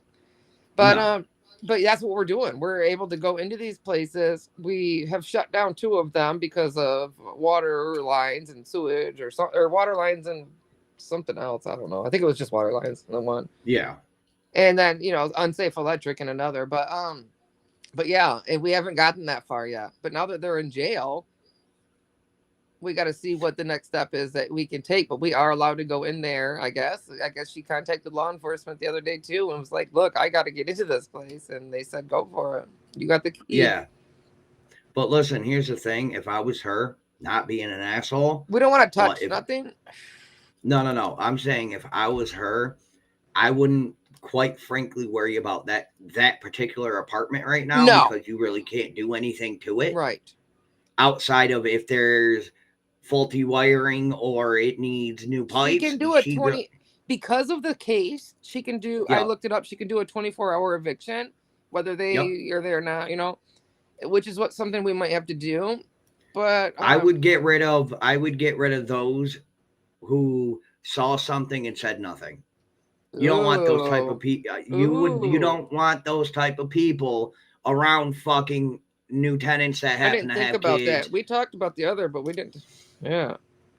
I'm not telling you how to run your shit. No, I forgot. But listen, they saw something and did nothing. Now, what if she was to rent it out to another family, and heaven forbid the kid's outside, something bad happens to the kid, and they just keep their nose out of it, and they just keep their nose shut. Right. You know what I mean? And like, a lot fuck of people no, dude. living in these places aren't the best people. They are kind of some really trashy places. Yeah. Tell them straight up, listen, we got to come in and renovate. You got to leave. See you, bye. Yeah. Well, here's your 30-day. That's so far we got that done, or mostly done with one. I don't think we've gave her the 30-day yet, but we will be. But due to this, He's got me giving evictions out. Listen, due to the severity of this, I know she's going to lose revenue and money with the place shut down, but shut that whole motherfucking building down. Shut it completely the fuck down. Wow, yeah. Until you are able to get the automatic straight up go ahead. Half the people fucking in these places haven't been paying rent for like a year anyways. So you got it. Well, she's new owner. Yeah. So now we have to go through a whole new process. But yeah, she's new owner. She can legally turn, well, at least up here anyway, she can legally turn around, do the official meet and greet, and then say, well, this is what's going to happen. I need you here. I'm going to court here. You guys are getting a legal 30-day. You need to leave. I need to renovate, and I need to fix up the apartments. Right. You have to leave. Yeah, a lot of these people were, most things like that. The guy that's slowly giving her these places, like a couple at a time. Yeah. It's on his deathbed. He's not doing all that great. And so they took advantage of a sick man. Pretty much. So yeah, nobody's been paying him rent or anything, and he can't get out and do much to enforce it. So he's got us bitches out there. Pretty much my girl. I keep on accidentally saying her name. Pretty much my girlfriend for the most part, because he knows her the most. But And then she's got me kind of helping her. Now, not for nothing. I'm not trying to push the issue with this, but given that she owns the building, because I did say here in chat I would like a video of the place. Before that, I want her to come up here and give strict permission to me to use it. That's fine. She's got a YouTube channel too. Well, I'm just saying I don't want to give you out too many hints because people know who some of my friends. I'm not gonna say who. Yeah. I don't. You should come under a false name if all I give a fuck. I don't care. I just want permission to use said video if you decide to and send it'll me be one. my video, but yeah. But yeah, you know what I mean. Yeah. I don't so you'll want need both of our permissions, but yeah. Let's fuck you. I don't need your permission. I'll go over and steal your fucking shit if I want to. I've done it before. I'll do it again. Fuck out of here. Tell me I'm not. You know me too well. What are you gonna do? Fucking strike me? I'll look at you and say, "Really, bitch?" No. You know how many times I can take your whole channel with 3 of your videos. Yeah, I don't see how anybody can take anybody's channel down when the Counter Strikes are available. Because not all Counter Strikes go through. That's because they don't know what they're doing. But yeah. Fuck you. I was taking a drink of my cold Mountain Dew, you asshole. Oh, I can't do cold right now. No, cold Mountain Dew. I wish I could drink cold Mountain Dew. This warm shit's really bugging me. Yes. I keep me one in the back of my fridge for every morning. Hell yeah. but no, on some for real shit though. Yeah, I know. I would like the permission first. That way I could sit here and say, well, I have permission. Right. Others don't. Yep. And then if they use the video, you guys have all rights to strike the fucking piss out of them. All right, because that'll be happening too. Because I'll be playing it on mine too. So. Oh shit! Sorry. Oh, you blend right in. I didn't even see him. I told you blend right in. So yeah, I noticed your channel fucking sucks now. No, it's because I stopped with the drama. I I saw don't give a that. fuck. I don't care. And then when I bring up valid points, you see how the fuck it instantly raises.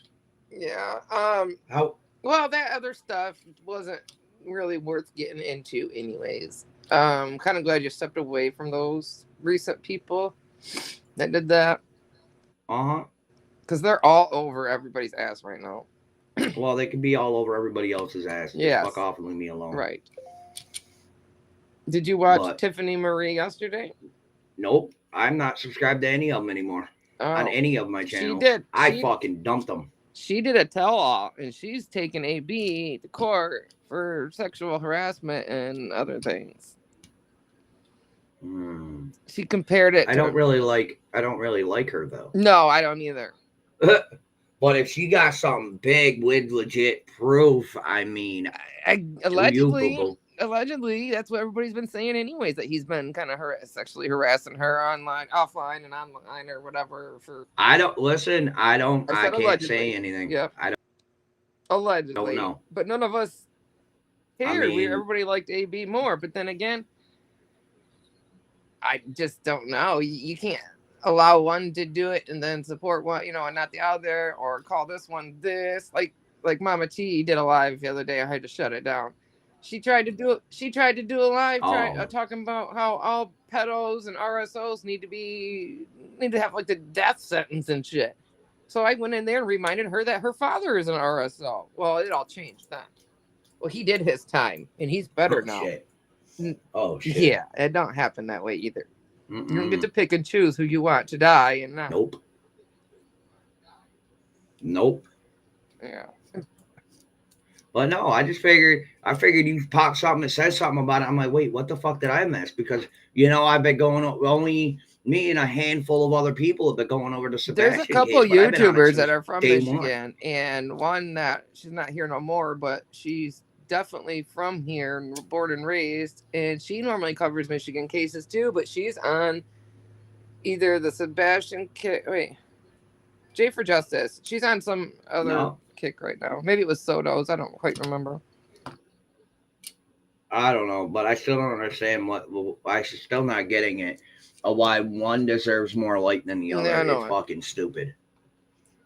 Oh wait, that's right, because there's not enough drama in the one. No, Bones, you scare me, Bones. You mind if I hop in? Bones, I don't know if she can handle bone to bone, bro. Fucking skinny motherfuckers. Just saying. You got to have a bit of a stomach so you ain't grinding. You know what I mean? Fuck, bone grinding you talking sucks. about that the other day, or somebody. No, maybe it was a joke I read. I'm a fat ass. Something. Maybe. Nobody cares. Something Fucking hit the about link, pocket pussies or dumbass. something. And what are they used for? It was something about keeping hips from touching or something. I don't fucking know. Oh yeah. Well, listen. Here's the thing, though. Did you hear about the girl that got caught playing with a dildo on the beach and then found dead in an apartment 2 days later? Like, I could say some things on that, but I'm gonna leave that one I thought you were alone. coming at a joke with me, or coming at me with a joke. Oh fuck. A woman was caught playing with a dildo on the beach, and then 2 days later, she was found dead in wore her herself apartment. raw and got an infection. Why? Just. Oh my god. You know Team Rose, Bombs. right? Okay, I gotta send you something. Yup. Oh god, yes. Oh god. Oh god is right. What's up? Bones, what's up? So, what do you think about this kid in the box? As I said in chat, I remember hearing about the father hitting him, and it just makes me sad. I feel bad for the kid. What the fuck? That's her name, okay? Just look it up and press images. No.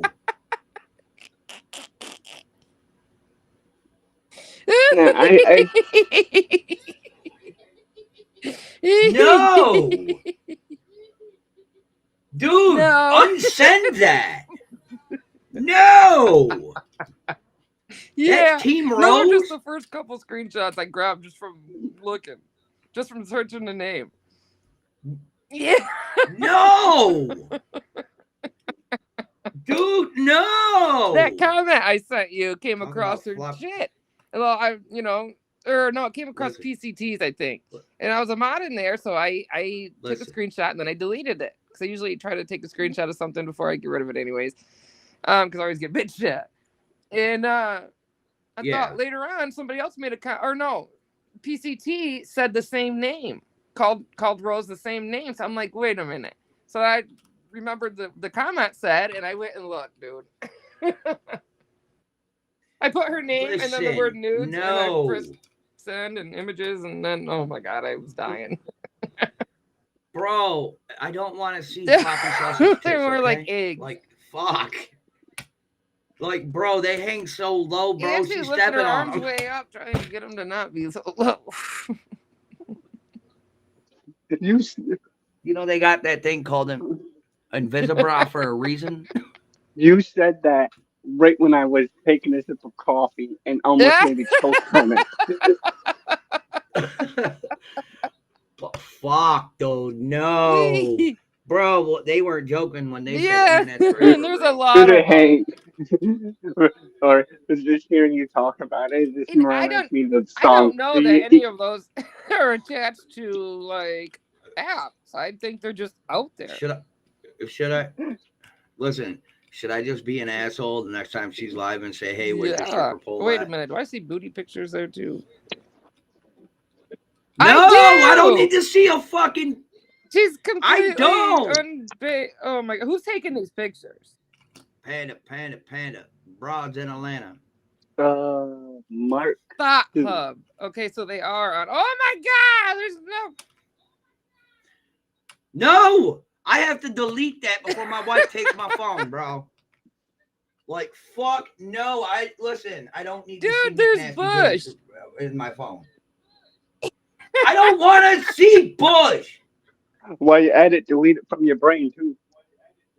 And they're apparently of all different ages of her too. I have to remove it from my end. That's fucking gross. Dude. This is what happens when you get lips up here. You see a bunch of McNasty shit. God. We go from talking about, boy in a box to floppy sausage tits. Oh shit.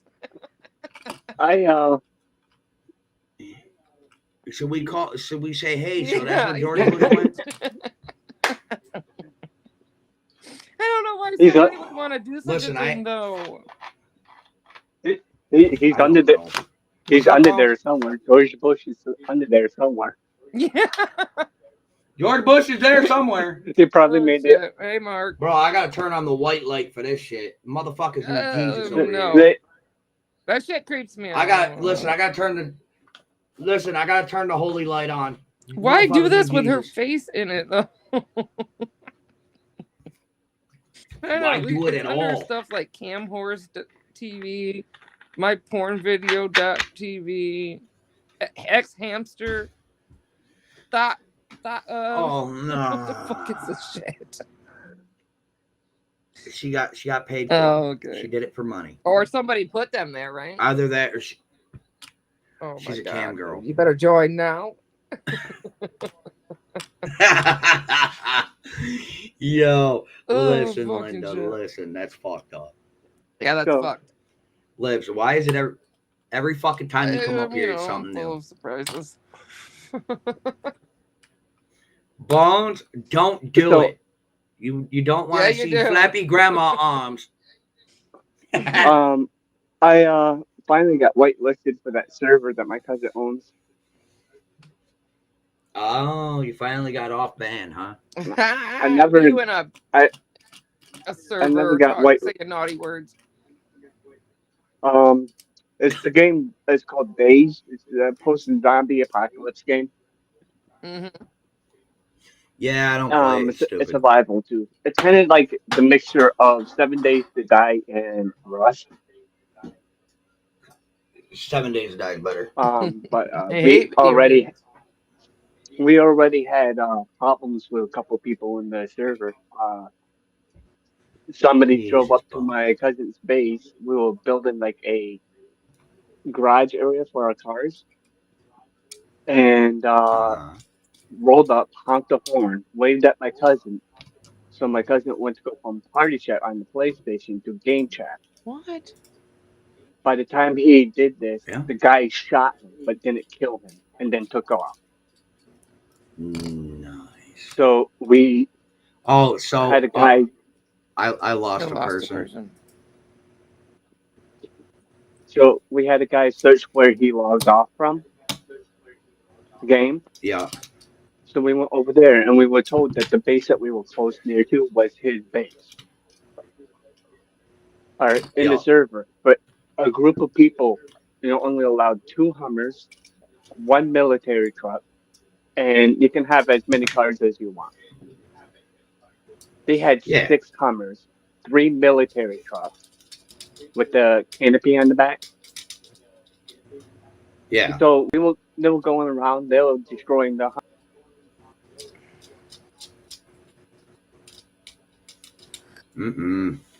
I lost your Bones.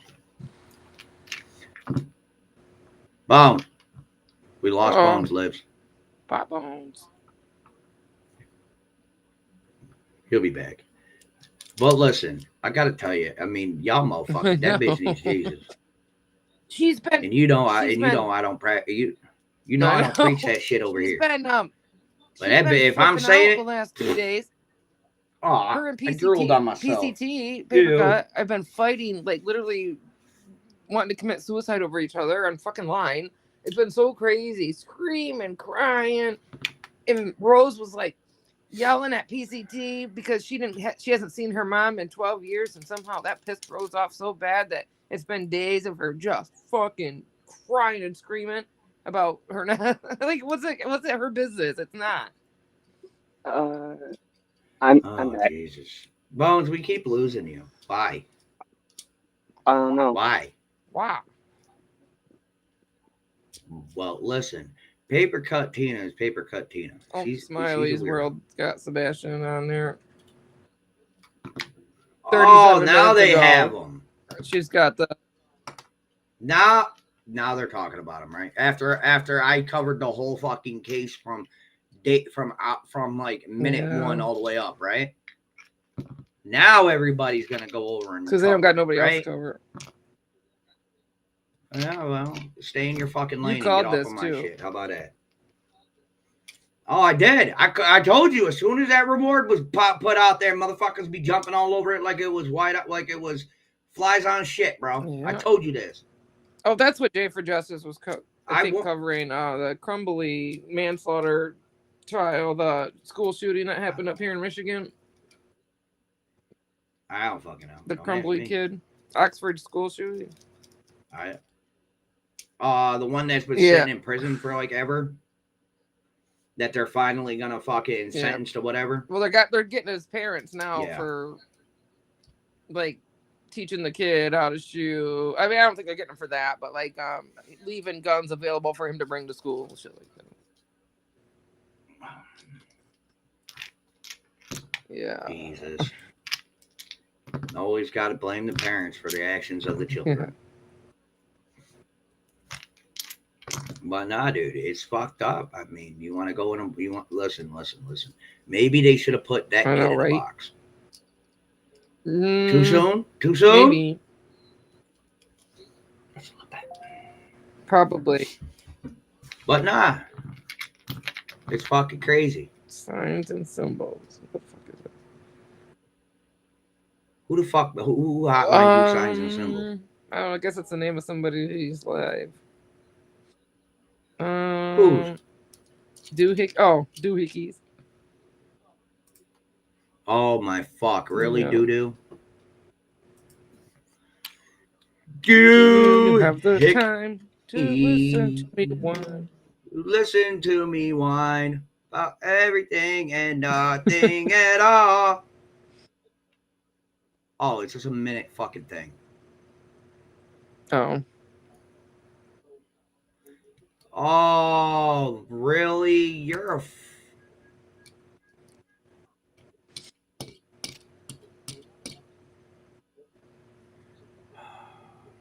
You were never supposed to see this. Well, it looks like Ernie's back. Ernie's on? Find out why you keep losing me. My Google needed an update. Oh, okay. But no, it's because of Ernie's big fucking mouth. He's over there playing with them boys. Yeah? Come here. Oh, I gotta go.